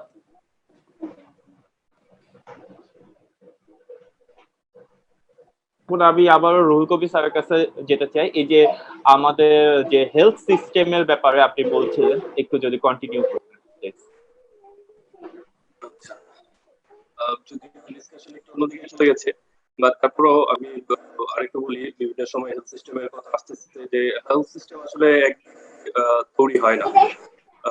অবভিয়াসলি আমাদের সেক্টরের সাথে যে কোঅর্ডিনেশনের, বাট যে মাল্টি সেক্টরাল যে অ্যাপ্রোচের কথা বলি, অথবা ইন্টারডিসিপ্লিনারি, মাল্টিডিসিপ্লিনারি, বিভিন্ন টার্মগুলো আমরা শুনতে পারি। তো এইগুলোর জন্য হচ্ছে যে বিভিন্ন যে রিলেটেড হেলথের সাথে যে বিভিন্ন রিলেটেড যে সেক্টরস গুলো আছে, education, agriculture, social welfare, economics, তো এই যে সেক্টরস গুলো সব একটা কম্বাইন ওয়েতে অ্যাপ্রোচ থাকা এবং তাদের মধ্যে ইন্টারউইংড থাকাটা খুব জরুরি। এবং যে যখনই যে ধরনের অ্যাপ্রোচ গ্রহণ করে, সাথে সাথে অন্যান্য সেক্টরস গুলো কিভাবে এফেক্টেড হতে পারে এবং অন্যান্য সেক্টরস গুলো কিভাবে এখানে কন্ট্রিবিউট করতে পারে, সেই বিষয়গুলো নিয়ে আসলে আলোচনা এবং যথেষ্ট রিসার্চের মাধ্যমে আমাদের যে কোনো পদক্ষেপ নেওয়া উচিত। তো হেলথ সিস্টেমের যে বিষয়গুলো আমরা বলি, আমাদের যে হেলথ সিস্টেমটা আছে, এটা মোস্টলি এখন আমি বলতে পারি যে অনেকটা প্রাইভেটাইজড এই দৃষ্টিতে, যে ম্যাক্সিমামই আপনার দেখবেন যে মিডল ক্লাস অথবা আপার মিডল ক্লাস সবাই দেখা গেল যে রোগ শোক হলে সবাই দেখে গেল প্রাইভেট চেম্বারে ডক্টরদের কাছে আসলে আমরা দেখাতে যাই, rather than going to to the government hospital. এবং সেখানে সেখানে দেখা গেল যে বিভিন্ন রকমের অব্যবস্থাপনা অথবা আই ডোন্ট নো আমাদের সেরকম ভাবে সেই পাবলিক সেক্টর হেলথ সিস্টেম ওইভাবে গড়ে ওঠেনি। তো এখন দেখেন যে প্রাইভেট সেক্টর যেটা আছে বা প্রাইভেট হসপিটালস আছে, তো ম্যাক্সিমামই কিন্তু first couple of months Covid আসার পরে সেগুলো কিন্তু অনেকটা বন্ধ হয়ে যায় এবং প্রাইভেট চেম্বার যে ডক্টররা করতেন এবং যারা অনেকটা আপনার কোনো সরকারি হসপিটালের সাথেও যাদের কোনো কোলাবোরেশন নাই, তো তারা কিন্তু তাদের চেম্বার বন্ধ করে দেয়। যে কারণে আমি নিজামুল হক স্যারের কথা চাচ্ছিলাম যে প্রথমে একটা পয়েন্ট, যেখানে কিন্তু বেসিক রোগী এখন কোভিড-19 আছে, এছাড়াও কিন্তু আমাদের অন্যান্য সময় যে রেগুলার রোগী যারা আছে তারা কিন্তু সেই সার্ভিসগুলো পাচ্ছেন না এই কারণে। এবং এটার জন্য যেটা হচ্ছে যে আমাদের আমি একটু নিউট্রিশনে চলে যাই, যে আমাদের যে নিউট্রিশন সেক্টরে যে ভালনারেবল যে গ্রুপ যারা আছে, চিলড্রেন এবং প্রেগনেন্ট এবং ল্যাকটেটিং মাদার যারা আছে, তাদের কিন্তু কন্টিনিউয়াস এই হেলথ সিস্টেমের মধ্যে থাকতে হয়। একজন প্রেগনেন্ট মাদারের তার এন্টিনেটাল কেয়ার ভিজিটের দরকার হয়, তার ঠিকঠাক মতো ডক্টরদের যে WHO যে রেকমেন্ডেশন আছে সেই ভিজিট গুলো করতে হয় তার, এবং যে বাচ্চাদের জন্য ইভেন যে সব ম্যালনারিড বাচ্চা আছে অ্যাকিউটলি ম্যালনারিস্ট, তাদের কিন্তু সেরকম হচ্ছে হসপিটালাইজেশন বা এবং আপনার যে ডক্টর আছে তাদের কন্টিনিউয়াস সুপারভিশনের মধ্যে থাকতে হয়। তো এই জিনিসগুলো দেখা গেল এখন যত ডক্টর আছে সবাইকে কিন্তু আসলে কোভিড এর দিকেই ইমার্জেন্সির জন্য চলে যেতে হয়েছে। এর আগে আমি আরেকটা বিষয় বলি, যেমন এই যে মায়েদের কথা বলি আমরা নিউট্রিশনের, এবং প্রেগনেন্ট এবং ল্যাকটেটিং মায়েরা আছে এবং বাচ্চারা আছে, এখানে কিন্তু এই যে এনজিও যেগুলো আছে, ডেভেলপমেন্ট অর্গানাইজেশন গুলো কিন্তু আগে অত্যন্ত স্ট্রং এখানে রোল পালন করতো।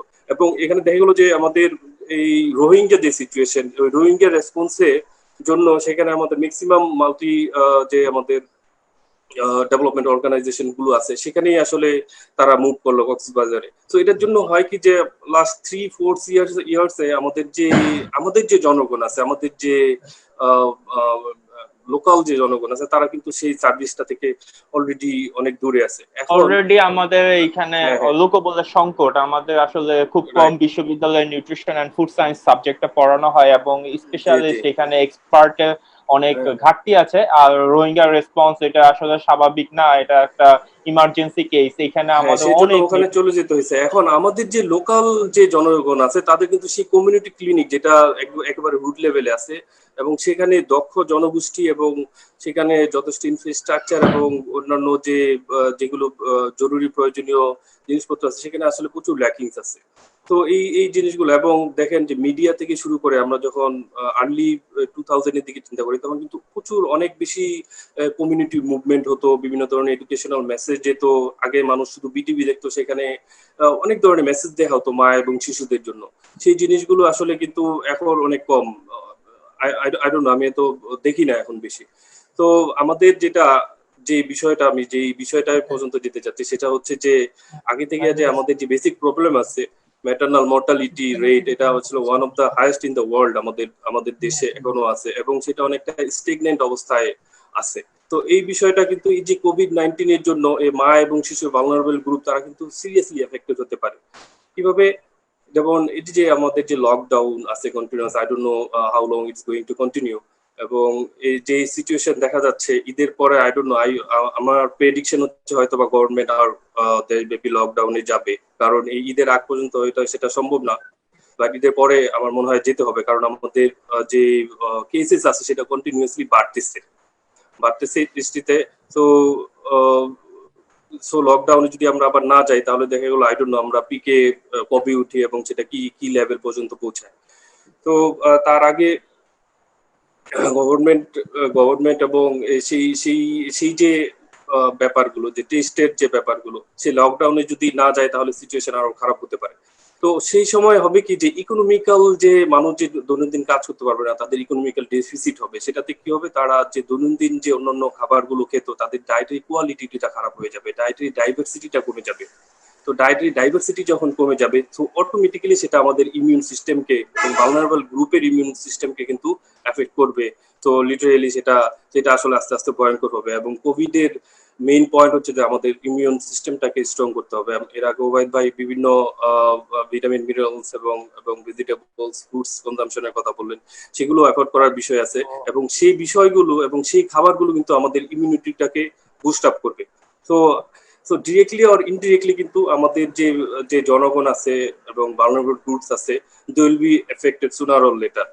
তো টোটাল যে বিষয়টা আছে এখন, যে হেলথ সিস্টেম যেটা কভার করবে, হেলথ সিস্টেমের আসলে এখন এই ইমার্জেন্সি রেসপন্সে কাজ করা ছাড়া আই ডোন্ট নো তারা এটা এখন কিভাবে করবে। কোঅর্ডিনেশন করতে হবে এবং আস্তে আস্তে যে বেসিক সার্ভিস গুলো রিস্টোর করতে হবে সেটা বিভিন্ন সেক্টরে যারা আছে সবার সাথে বসে এটা করতে হবে যে আমরা কিভাবে যারা ভালনারেবল গ্রুপ আছে, আমরা অলরেডি চাইল্ড এবং ম্যাটারনাল ম্যালনিউট্রিশনের কথা বলি, সেটা অলরেডি ডেথের কথা বলি, সেই পাশে কিভাবে দিতে হবে। এবং অন্যান্য যে যেগুলো আসলে লাইফ থ্রেটেনিং কন্ডিশন যেগুলো আছে, সেই পেশেন্ট গুলোকে আমরা কিভাবে ট্রিট করব।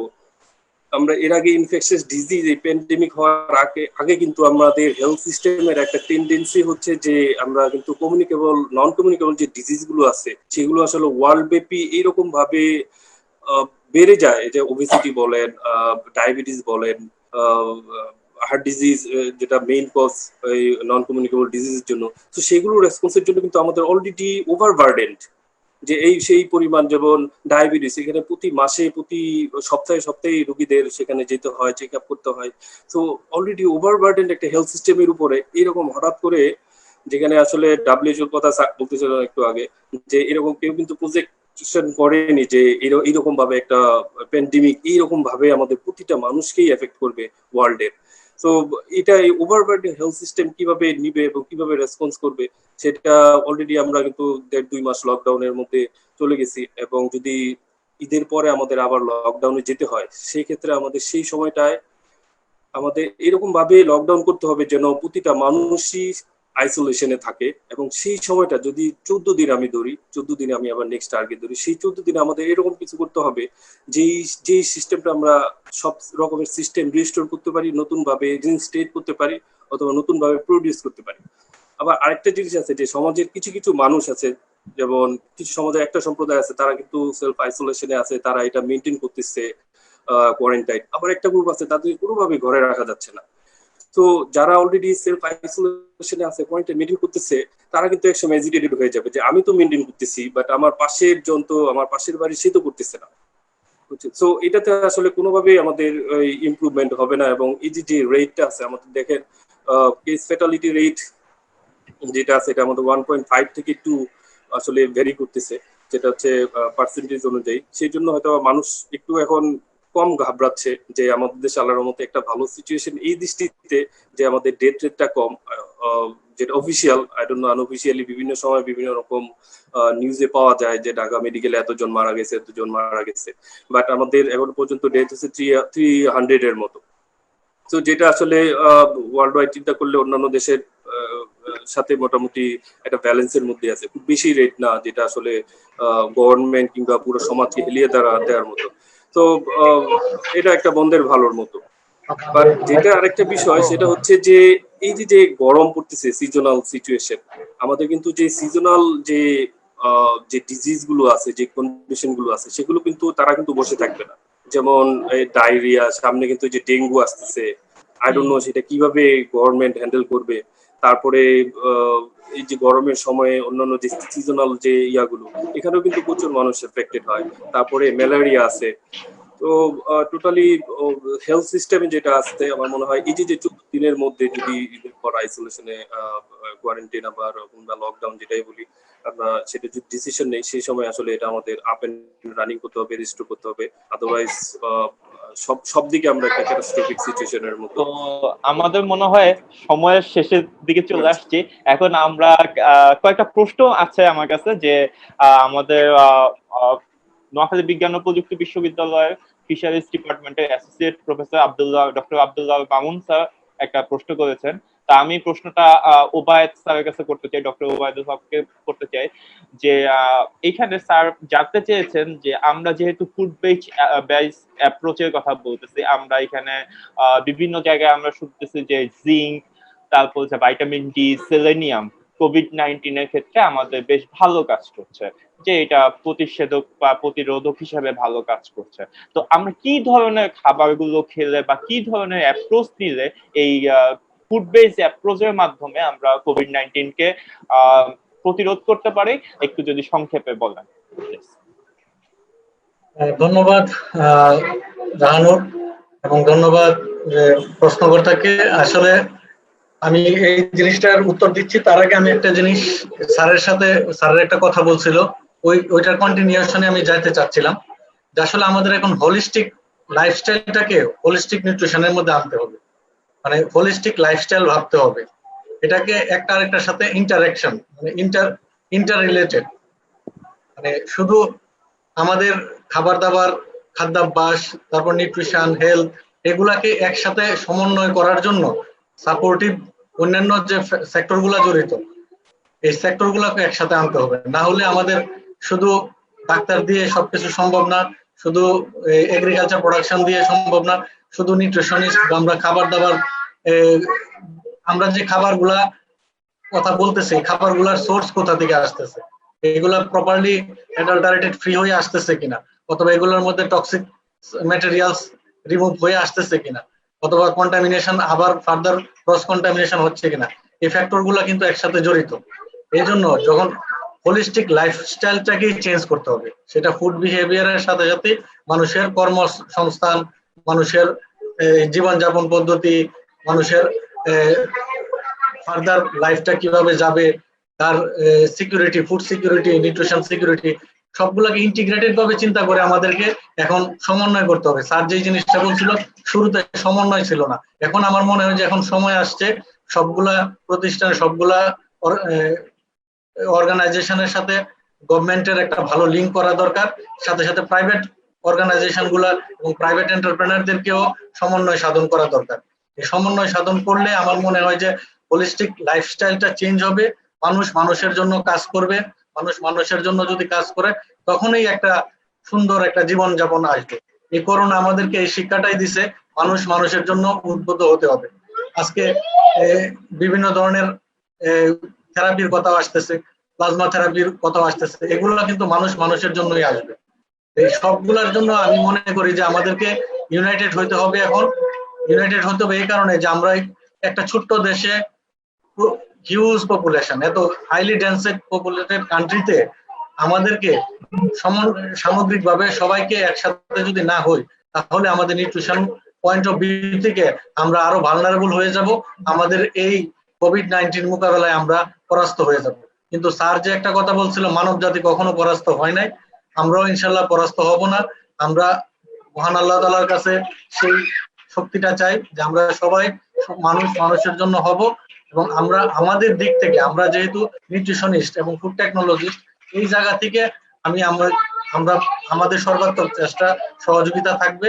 এবং এখানে প্রশ্নকর্তা যে কথাগুলো বলেছেন, সহজ সোর্স কি, সবচেয়ে মজার ব্যাপার হলো যে ফ্রুটস এবং ভেজিটেবলের যে সোর্স গুলা, আমরা হয়তো ভিটামিন সি কে হাইলাইট করতেছি বা ভিটামিন সি রিসোর্স যেগুলাকে বলতেছি, সেই সোর্স গুলাই কিন্তু আবার সাথে সাথে সেলেনিয়ামের একটা রিসোর্স, আবার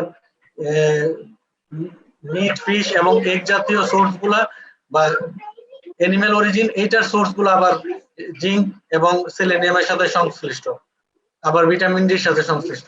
মানে কোনো একটা একক ফুড কিন্তু একক নিউট্রিয়েন্টকে হাইলাইট করতেছে। আমরা যদি আমাদের লাইফস্টাইলে ডাইভার্সিফাইড ফুড গুলাকে কভার করি, আমাদের যদি ব্যালেন্স ডায়েটের কথা চিন্তা করি এবং ব্যালেন্স নিউট্রিশনের কথা চিন্তা করি, তাহলে আমাদের খাদ্যের সবগুলা গ্রুপ থেকেই যদি আমাদের নিতে পারি, তাহলে, কারণ আমাদের সেলেনিয়াম, জিঙ্ক এগুলি অল্প পরিমাণে দরকার, এই অল্প পরিমাণের জন্য আমরা বেশি পরিমাণে যেগুলি দরকার, ক্যালসিয়ামও একটা ইম্পর্টেন্ট, ম্যাগনেসিয়ামও একটা ইম্পর্টেন্ট, আমার ভিটামিন সিও ইম্পর্টেন্ট, এইগুলা যেখানে রিসোর্স গুলো আছে, এই সোর্স গুলাই যদি আমরা কভার দিতে পারি, সেলেনিয়াম এবং জিঙ্কের যে প্রয়োজনটা সেটা এখান থেকে মিট আপ করবে। তারপরও সহজ করার জন্য বলি যে আমাদেরকে আসলে মিল্ক মিল্ক এবং মিট বেসড প্রোডাক্টের দিকেও একটু আমাদের কনজাম্পশন রেট বাড়াইতে হবে, কারণ জিঙ্কের সোর্স ম্যাক্সিমাম বা রিচ সোর্সই হলো animal product. Zinc, vitamin D এবং সেলেনিয়াম এগুলির রিচ সোর্স বলি যদি, তাহলে আমরা অ্যানিম্যাল থেকে নিতে হবে, অ্যানিম্যাল প্রোডাক্ট থেকে। তারপরেও কিছু কিছু মাইনর সিড অথবা বিনের মধ্যে মাইনর অ্যামাউন্টে সেলেনিয়াম এবং জিঙ্ক থাকে। এই জন্য আমরা যখন ডায়েটটাকে ডাইভার্সিফাইড করব, তখনই আমাদের এই সবগুলা জিনিস ন্যাচারালি আসবে।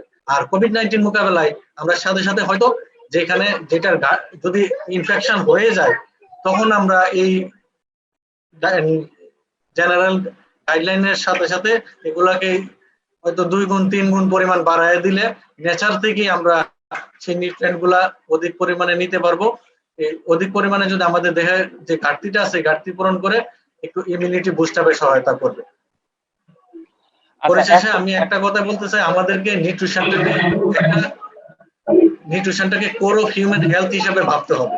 আর এই কোর অফ হিউম্যান হেলথকে যদি ভাবি নিউট্রিশনটা, তাহলে আমাদের সাথে নিউট্রিশনটাকে সেন্টারে ধরে এখানে doctor, pharmacist, biochemist, agriculturist, microbiologist সবাইকে চারদিক দিয়ে আসতে হবে। কারণ আলটিমেট লক্ষ্য কিন্তু আমাদের গুড হেলথ। এই গুড হেলথ শুধু এটা একা ডাক্তারদের জন্য না, এটা আমাদের জন্য না, এটা আসতেছে একটা মাল্টি ফ্যাক্টরিয়াল সোর্স থেকে। কিন্তু সবাইকে একটা জায়গায় আমাদেরকে আসতে হবে, নিউট্রিশন এটা আমাদের এখন বর্তমানে কোর অফ হিউম্যান হেলথে নিয়ে আসতে হবে। এই জন্য আমাদের নিজামুল হক স্যারকে আমি অবশ্যই অনুরোধ করবো, উনার থ্রুতে বিভিন্ন জায়গায় বিভিন্ন সেক্টরে নিউট্রিশনটাকে যেন আমরা কোরের মধ্যে নিতে পারি, সেন্টারে আনতে পারি। সেইখান থেকে যেন আমরা এই নিউট্রিশনটাকে বেটার নিউট্রিশন দিতে পারলে বেটার হেলথ হবে। তখন এই দিক থেকে যদি ডাক্তার, ফার্মাসিস্ট, বায়োকেমিস্ট, প্রোডিউসার, তারপর যারা বিজনেসম্যান আছে, তারা যদি পজিটিভ দিক থেকে চিন্তা করে হোলিস্টিক, তখন একটা লাইফস্টাইল চেঞ্জ হবে। এবং এই লাইফস্টাইল চেঞ্জ হলে আমি মনে করি যে আমাদের এই 2020 সাল বা 21 সালের মধ্যে আমরা করোনাকে পরাস্ত করতে পারবো। পরিশেষে আমি আমাদের নিউট্রিশন, যেহেতু এটা নিউট্রিটক হিসেবে আসছে, নিউট্রিশনটাকে প্রাধান্য দিতে চাই। এবং নিউট্রিশনটাকে কেন প্রাধান্য দিতে চাই, আলটিমেটলি সবাই গুড হেলথ বলে, গুড হেলথের আউটকাম মেইন সোর্স হচ্ছে নিউট্রিশন। এখানে আমাদের সবাইকে আসতে হবে এবং এই সোর্সটা ন্যাচারাল থেকে নেওয়ার চেষ্টাটাই বেশি করা উচিত। শুধু ড্রাগ বা সিনথেটিক প্রোডাক্টের ক্ষেত্রে আমরা যেন একেবারে ধাবিত না হই, আমরা নেচারের দিকে যাই। নেচার, এই করোনা ভাইরাস আমাদের নেচারের সাথে আমাদেরকে অ্যাডজাস্ট করার একটা সুযোগ করে দিয়েছে। প্রকৃতি অনেক চেঞ্জ হয়ে গেছে এখন, আমরা সবাই বিভিন্ন সময় ফেসবুকে এটা আমরা বুঝতে পারছি, প্রকৃতির এই আশীর্বাদটাকে আমরা ধরি। ডক্টর ওবায়দের বক্তব্য থেকে আমরা বুঝতে পারছি যে আমরা এখন করোনা ভাইরাসের কারণে আমরা সিনথেটিক বা আর্টিফিশিয়াল বা প্রসেস ফুড বা যে কোনো ড্রাগস এর থেকে আমরা আস্তে আস্তে আমাদের ব্যাক টু আওয়ার নেচার এটাতে আসতে হবে। এবং আমাদের এই যে খাবারগুলো, সেগুলোই আমাদের বায়োমেডিসিন হিসেবে কাজ করবে। তো আমার কাছে আরেকটা প্রশ্ন আছে যে এই যে এখানে আমাদের কমেন্ট সেকশনে আমাদের ডিপার্টমেন্টের এই সিনিয়র বড় ভাই আবু হোসেন ভাই, উনি প্রশ্ন করেছেন যে কিছু ধরনের আচ্ছা, কিছু ফ্যাক্ট জানা গেছে যে শরীর গরম রাখা, গরম গরম খাবার খাওয়া, অল্প কুসুম কুসুম পানিতে পানি পান করা, সব সময় চা খাওয়া, আদা লবণ দিয়ে গরম পানি খাওয়া কিংবা গরম পানির ভাপ দেওয়া, এইসব জিনিসগুলো হচ্ছে মানে করোনাকে প্রতিরোধ করে। তো এই ব্যাপারে মানসুরা মকবুল ম্যাডামের কাছে আমার কাছে প্রশ্ন যে এগুলো কি সত্য, কিংবা এইটাতে আপনি কি মনে করেন এই ব্যাপারটা নিয়ে? ধন্যবাদ। One second. আর একটা জিনিস হচ্ছে যে এই যে আমাদের ডক্টর ওবায়েদ একটা কথা বলেছেন, ডক্টর যে প্লাজমা থেরাপির ব্যাপারে আপনি কিছু যদি বলতেন এবং এটা পজিটিভ নেগেটিভ নিয়ে যদি একটু আলোচনা করতেন, প্রশ্নটার উত্তর দিয়ে আপনি টপিকসে চলে আসেন।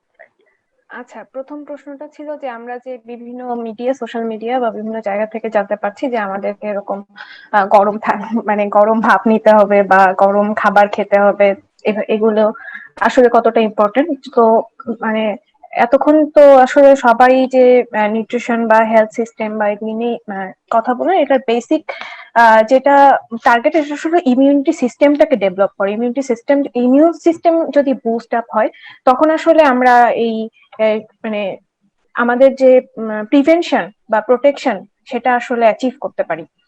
তো এইসব কারণেই আসলে এই যে বিভিন্ন যে আদা চা খাওয়া বা লেবুর পানি খাওয়া, গরম পানি খাওয়া, এগুলির কথা বলা হয়। প্রথম দিকে আসলে যেই এই রিসার্চ গুলো এখনো আসলে খুবই একদম মানে নতুন অবস্থায় আছে। আমি বলবো যে অনেক পেপারই আসতেছে যে অনেক সময় পিয়ার রিভিউড হচ্ছে না বা হাই ইম্প্যাক্ট জার্নাল থেকেও আসছে না। তো এগুলি নিয়েও আসলে কিছু কন্ট্রোভার্সি বা কিছু কনফিউশন তৈরি হয়েছে। আর এই চাপ এই ধরনের যে থেরাপি এগুলি হোম রেমিডি আসলে আমাদের সোসাইটি বা অন্যান্য যেগুলো চাইনিজ সোসাইটি কথা যদি আমি বলি, এইসব হার্বস বা হোম রেমিডি আসলে অনেক পুরাতন। মানে এটা এমন নতুন কিছু না যে আজকে হঠাৎ করে মানুষ আদা চা খাওয়া শুরু করছে বা কোনো হার্বস এর গ্রিন টি খাওয়া শুরু করছে, এটা নতুন কিছু না। চাইনিজ কমিউনিটিতে অনেক আগেই থেকেই ওনারা এরকম এই ধরনের বিভিন্ন হোম রেমিডি বা হোম ট্রিটমেন্ট এগুলির সাথে পরিচিত। বা আয়ুর্বেদের কথা যদি বলি, আমি ইন্ডিয়ান যে আয়ুর্বেদ মেডিসিন আছে এখানেও আমরা আসলে এগুলি দেখি। তো যেহেতু এটা এখনো প্রুভেন না যে কোভিড-19 আসলে আদা চা খেলে মানে বেটার আউটপুট আসছে, এরকম কোন রিসার্চ হয়ে গেছে বা এই যে WHO গাইডলাইনের কথা যদি আমি বলি, WHO বারবার বলতেছে যে হেলদি ফুড, হেলদি নিউট্রিশন, মানে এই ফ্রেশ খাবারগুলো খেতে। আমরা সবসময়ই জানি যে স্যাচুরেটেড ফ্যাট এবং তার সাথে যদি আমরা রিফাইন্ড সুগার কম খাই, মানে বিভিন্ন এগুলি পুরাতন স্টাডি যে এই ধরনের খাবারগুলো যখন মাইস বা এই ধরনের এনিমেলের উপর টেস্ট করা হয় তখন তাদের বডির যে ধরনের মেটাবলিজম হয় বা বিভিন্ন কোমরবিড ডিজিজের জন্য যেগুলো ইফেক্ট ছিল সেগুলি আসলে নেগেটিভ ইফেক্ট ছিল। সো ইমিউন সিস্টেম যখন ডেভেলপ করতে হবে তখন আসলে এই হোম রেমিডি গুলো আমরা ট্রাই করতে পারি। ইটস নট লাইক যে এটা খেলে আমার বডিতে খারাপ কিছু হচ্ছে। তো আমি বলবো না যে এই আদা চা খাওয়া খুব খারাপ বা এই গরম খাবারগুলো যে বারবার খেতে বলা হচ্ছে এই ধরনের খাবারগুলো খুব খারাপ, কিন্তু সবকিছুরই তো আসলে এটা মেসেজ গুলো যেন এমন ভাবে না যায়। যেহেতু এটা একটা ক্রাইসিস মোমেন্ট, প্যান্ডেমিকের সময় অবস্থা যেরকম হয়েছে, আমি পার্সোনালি যেটা এক্সপেরিয়েন্স করছি বা ফিল করছি যে সোশ্যাল মিডিয়াতে যে যা পাচ্ছে সেই মেসেজটাই দিয়ে দিচ্ছে, আমরা বুঝে না বুঝে অনেক সময় এমন হচ্ছে যে হঠাৎ করে একটা ডোনাল্ড মেসেজ ট্রাম্প পেলাম পুরো, হ্যাঁ পুরো এই যে হঠাৎ করে একটা অ্যালকোহল ইনহেলেশনের বা এই ধরনের একটা মেসেজ আসলো। তো তারপর এটা আমাদের আসলে কোন এক রাজনীতিবিদ বলেছেন যে রাংসটা বের করে ভালো মতো তো পরিষ্কার করে আমার ভিতরে দিয়ে তো এই ধরনের এগুলি অনেক, করোনা যাবে।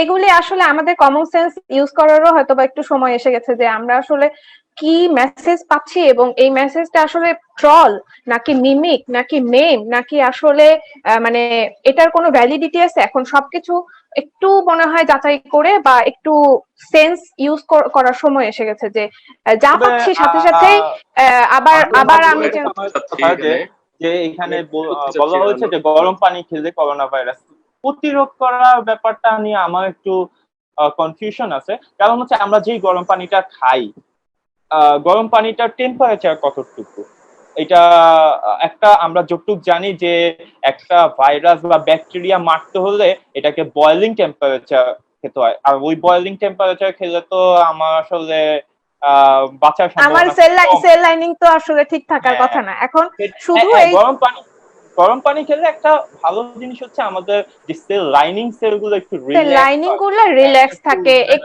যদি এখানে যদি আমি একটু ইনফেকশন অ্যাড করতে হয়ে চাচ্ছিলাম তোমাদের সাথে, সরি, সেটা হচ্ছে যে এই যে কমন যে করোনার ক্ষেত্রে আমার এখন সাথে একটু শেয়ার করি করোনা, করোনার ক্ষেত্রে।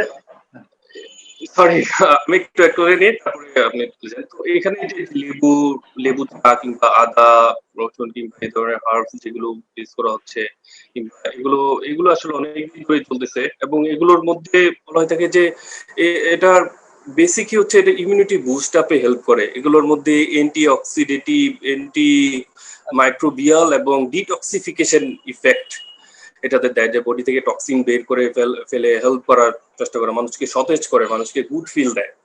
তো দিস থিংস আর ইম্পর্টেন্ট। তো কিছু পজিটিভ এটা জিনিস হ্যাঁ আসতেছে। হুম, জি স্যার, জি স্যার। জি স্যার। তো এটাকে আমরা খুব আন্ডার এস্টিমেট করতে পারি না এই সেন্সে যে আমাদের যেহেতু এখন স্পেসিফিক কোনো কিছু WHO বলেন যে কোনো স্পেসিফিক কোনো গাইডলাইন, স্পেসিফিক কোনো মেডিসিন নাই। তো we should try all the good things which are available right now. এবং এটাতে উপকারী দৃষ্টিতে হয় যে যেহেতু আসলে এগুলো আমাদের লাংসে এফেক্ট করে এবং ইয়াতে এফেক্ট করে, তো এটা সবসময় আমার মনে হয় একটা গুড ফিল। আমরা আগে কিন্তু তখন খুব প্রচন্ড ঠান্ডা হয়, কোল্ড হয়, নর্মাল ফ্লুতে ধরে আমরা কিন্তু আদা লেবু চা খাই, খেয়ে গরম ভাব নেই। তো এটা আমাদের হচ্ছে lungs, I don't know, it gives us a good feel. তো এটা সবসময় হেল্প করে, আমার মনে হয় এটাও ইম্পর্টেন্ট। এবং কিছু কিছু জায়গায় আবার দেখতেছি যে যে লাভ শেপ যে একটা পাতা, ওইটা আই ডোন্ট নো কি যেন বলো, এটার থানকুনি নাম থানকুনি পাতা। আহ, না না, থানকুনি তানকুনি বাংলা গোল। এটা না, লাভ, হ্যাঁ লাভ শেপ এটা। তো ইন্ডিয়া একটা রিসার্চ দেখলাম যে ওটা খুবই উপকার ইন্ডিয়া তো নাকি গেলে করতেছে, আমরা। ইন্ডিয়া তো দুইটা জি দুইটা স্যার। হার্বাল কি খাওয়াচ্ছে ওদের সামনে। আর আজকে দেখলাম যে তো টেলিভিশনে এগুলো sir side this are not medicine, these are not medicine but side by side so খেলে এটা এটা বডিকে একটা গুড ফিল দেয় এবং বডিকে হেল্প করে সব বিভিন্ন দিক থেকে। তো এটা ছিল আমার প্লিজ কন্টিনিউ করেন। আ- এখন আরেকটা জিনিস হচ্ছে যে আরেকটা প্রশ্ন আসছে যে আমরা যে ভিটামিন সি খাওয়ার ব্যাপারে বলছিলাম, তো যাদের কিডনি ডিজিজ আছে বা গ্যাস্ট্রিক বা যেটা আমরা বলি পেপটিক আলসার, তো সেই তাদের ক্ষেত্রে কি ভিটামিন সি বেশি খাওয়া উচিত কি না, সেক্ষেত্রে যদি কিছু বলতেন। মানসুরা ম্যাডাম বলেন। আসলে এটা মানে এটা একটা কোমরবিড সিচুয়েশন, যাদের ধরেন যে কিডনি ডিজিজ আছে এবং তাদের জন্য তো আসলে কিডনিতে স্টোন হওয়া বা এই তখন আসলে মানে তাদের ডায়েটারি গাইডলাইনটাই তাদের জন্য একটু অন্যরকম হয়ে যায়। সো তাদের কিডনি পেশেন্ট এবং তার সাথে যদি কোভিড-19 পজিটিভ হয় বা ইভেন তারা যদি প্রিভেনশনের জন্য ইমিউনিটি সিস্টেম বুস্ট আপ করতে চায়, তখন আসলে শুধুমাত্র তাদের জন্য এই গাইডলাইন আসলে অ্যাপ্লিকেবল না, যে তারা শুধুমাত্র ভিটামিন সি বা অন্যান্য নিউট্রিয়েন্ট ভিটামিন গুলো ইনটেক বেশি করে ফেললো বা মানে তাদের জন্য রিকমেন্ডেশন লেভেলটাই আসলে ডিফারেন্ট। সো আমি আসলে সরাসরি যে তাদেরকে বলে দিব যে না এটা খাওয়া যাবে না বা এটা খেলেই ভালো হবে, এটা এটা মানে একদম স্ট্রেট ফরওয়ার্ড বলাটা খুব ডিফিকাল্ট, যে এটা বলা যায় না। কারণ এবং কোমরবিড সিচুয়েশনের জন্য অথবা যারা ইয়েতে যাবে আইসিইউতে যাচ্ছে, এই পেশেন্টদের জন্য এখন পর্যন্ত আমি যতদূর জানি যে প্রপার গাইডলাইন আসে নাই। তো প্রপার গাইডলাইন না থাকা মানে যতক্ষণ পর্যন্ত প্রপার গাইডলাইন না আসছে ততক্ষণ পর্যন্ত আসলে বলাটা যে মানে কোভিড-19 পেশেন্টদের জন্য এই কোমরবিড সিচুয়েশন গুলোতে আসলে তাদের স্পেসিফিক গাইডলাইনটা কি হবে এটা বলা খুব difficult. Individual case to case basis হ্যাঁ, সেটা ইন্ডিভিজুয়াল ম্যানেজমেন্ট কেস টু এগুলো কেস, হবে। কারণ কিডনি পেশেন্টেরও তো আসলে বিভিন্ন স্টেজ আছে। কিডনি পেশেন্টের অ্যাকিউট কেস আছে, ক্রনিক কেস আছে, তারপরে কিছু ডায়ালাইসিসের পেশেন্ট আছে। সো কেস টু কেস আসলে এগুলি ভ্যারি করে। কোনো কেসে কোন স্টেজে প্রোটিন আমরা কম দিই, কোন স্টেজে যে আমরা প্রোটিনের অ্যামাউন্ট বাড়িয়ে দিচ্ছি, কারণ তখন তাদের ডায়ালাইসিস হচ্ছে। তো এটা আসলে কেস টু কেস ভ্যারি করবে, মানে ইন্ডিভিজুয়াল পেশেন্টের জন্য গাইডলাইন ডিফারেন্ট হবে। প্লাস তো কোমরবিডিটিস আমরা হলো যেহেতু যাদের লাং শেষের দিকে ডিজিজ আছে, তার আবার ডায়াবেটিসও থাকতে পারে, তারপর হাই ব্লাড প্রেশার থাকতে পারে। আমার মনে হয় আমরা মোটামুটি হ্যাঁ, আমরা যেহেতু শেষের ইন্ডিভিজুয়াল। দিকে চলে আসছি, সুমন, তো আমাদের নিজামুল হক ভুঁইয়া স্যারকে একটা কথা কিন্তু এখানে বলা দরকার সুমন, হ্যাঁ, জি জি একটা জি। কথা কিন্তু এখানে সবারই বলা দরকার, ডায়েট শুড বি ইন্ডিভিজুয়াল। এখানে প্রত্যেকটা মানুষের ইন্ডিভিজুয়াল ডায়েট হবে। কোভিড-19 এ যদি আমরা ঢালাও ভাবে সবার জন্য একটা বলে দেই যে এটা হবে এটা হবে না, কারণ কোমরবিডিটি আছে, যে ডায়াবেটিস, কার্ডিওভাস্কুলার ডিজিজ অথবা হাইপারটেনশন, বিভিন্ন জনের বিভিন্ন ডিজিজে ভুগতেছে কিনা অথবা জেনারেল পিপল কিনা, এই জন্য ডায়েট শুড বি ইন্ডিভিজুয়ালাইজড। এখানে মডিফিকেশন গুলো ইন্ডিভিজুয়ালাইজড হবে।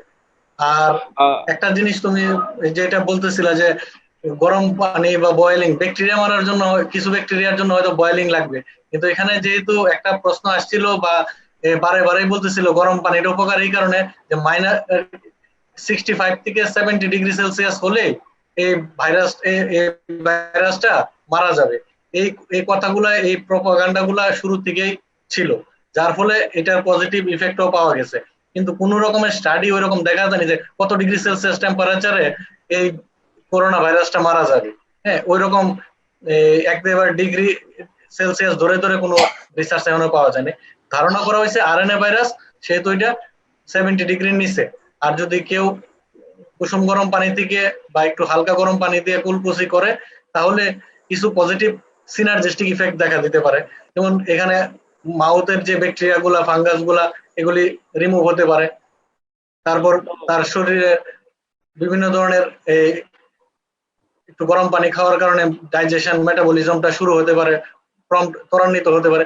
এইভাবে কিছু সিনার্জিস্টিক ইফেক্ট থাকতে পারে। যেহেতু এই গরম পানির সাথে আবার লং, এলাচ, দারুচিনি অথবা হার্বাল ভেষজ কিছু ইনগ্রেডিয়েন্টস, যেমন এই এর কথা বলা হয়েছিল যে কালোজিরা, মধু, এগুলি দিয়ে খাওয়ার জন্য বলছিল। এগুলোর একটা সিনার্জিস্টিক ইফেক্ট আছে, কিন্তু এগুলির কোনো সাইন্টিফিক এভিডেন্স কোভিড-19 এর সাথে যে সম্পর্কযুক্ত এরকম এখনো ডাইরেক্টলি কোনো লিঙ্ক পাওয়া যায়নি, অথবা এটা রিসার্চ পর্যায়ে আছে। কিন্তু এগুলি আমাদের যেহেতু হেলথ বেনিফিট ন্যাচারাল সোর্স থেকে যদি নেই, তাহলে হেলথ বেনিফিট গুলাই আমাদের করোনা শেষের দিকে চলে আসছি, জন্য একটা সহযোগিতা হবে। এখন আমরা আর কি সবাই যদি 30 সেকেন্ড করে যদি একটু বলতেন, 30 সেকেন্ড করে বললে আমরা আসলে শেষ করে দিতে যাচ্ছি প্রোগ্রামটি আজকে। তো প্রথমে আমি চাচ্ছি রুহুল কবির স্যার একটু বলেন 30 সেকেন্ড একদম। আচ্ছা, আমি প্রথমে না, আমি আসলে discussion can go on and on for forever, অনেক ডিসকাশনের মতো হয়ে যাচ্ছিল শেষে, যে আমিও কিছু বলতে চাই। আসলে মেসেজ এই সিচুয়েশনে আই ডোন্ট নো যে কোন দিকে যায়। আমাদের সবাইকে আসলে সেফ থাকার চেষ্টা করতে হবে, নিজেকে সেরকম ভাবে আসলে সব সিচুয়েশন অ্যাসেস করতে হবে, নিজের মেন্টাল হেলথের দিকেও খেয়াল রাখতে হবে, চেষ্টা করতে হবে আশেপাশের মানুষকে হেল্প করার, পুরো সিচুয়েশনটা কিভাবে ইমপ্রুভ হয় সেখানে একটু হলেও যেন আমরা সবাই কন্ট্রিবিউট করতে পারি, সেই বিষয়টার দিকে চিন্তা করে দেওয়া, নিজের হেলথের দিকে, পরিবারের হেলথের দিকে, আশেপাশের যারা আছে সবার দিকে খেয়াল করা, এবং ব্যালেন্স নিউট্রিশন দেওয়া, এবং সময় মতো 8 থেকে 9 ঘন্টা ঘুমানো, সেটা খুব ইম্পর্টেন্ট।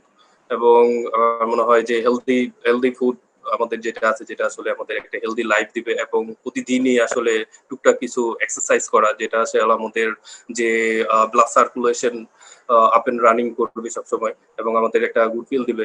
তো এই জিনিসটা আমাদের পরে আসলে মাথায় রাখা উচিত।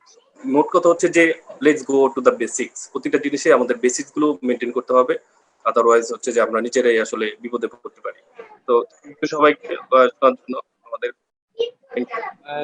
এখন মানসুরা মকবুল ম্যাডাম যদি কিছু বলতেন, লাস্ট 30 সেকেন্ড। ধন্যবাদ রাহানুর।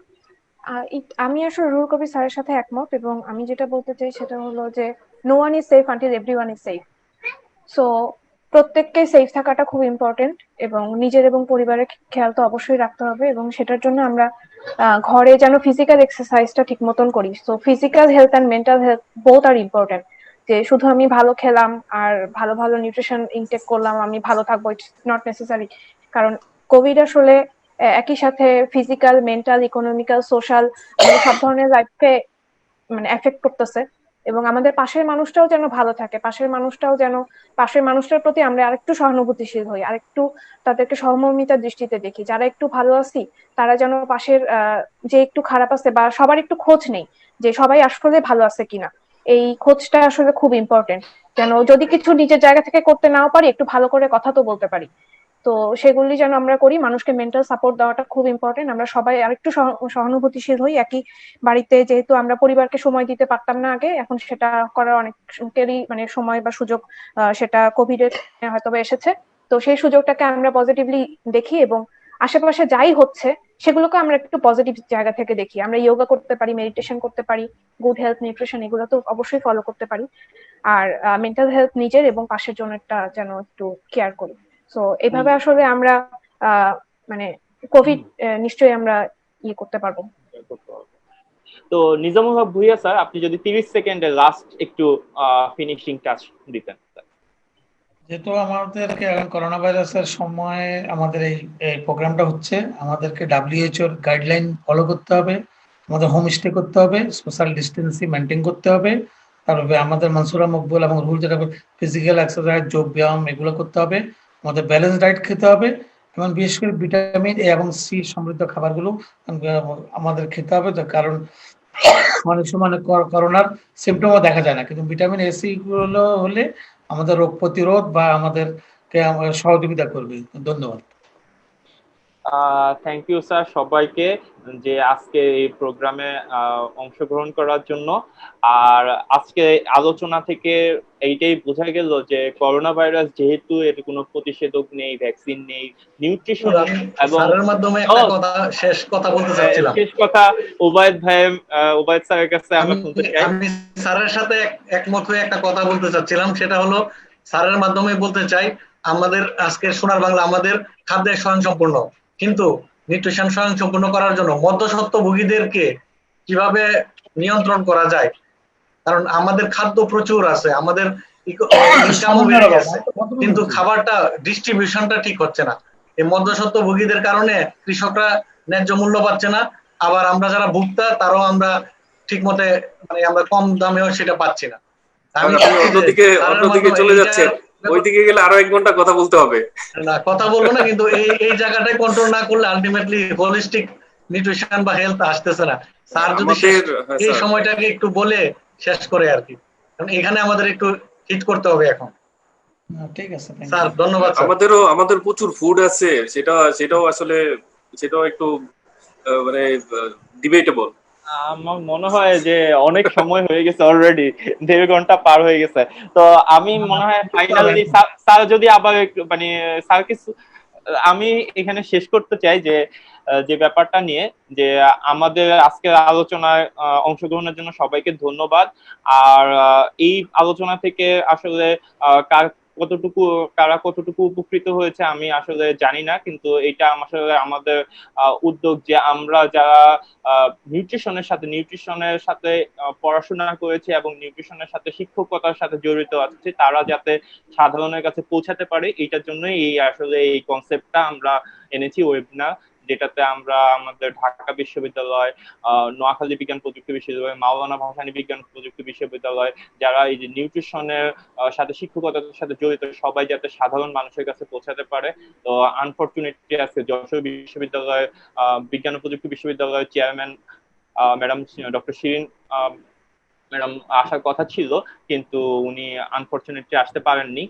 তো যেটা হচ্ছে যে এই আলোচনা থেকে যেটা বেরিয়ে আসলো যে করোনা ভাইরাসের যেহেতু কোনো ট্রিটমেন্ট নেই, একমাত্র নিউট্রিশন এবং আমাদের যে লাইফস্টাইল অ্যাপ্রোচই হতে পারে এটাকে মিটিগেট কিংবা এটা থেকে আমাদের এটাকে প্রিভেন্ট করা একমাত্র অ্যাপ্রোচ।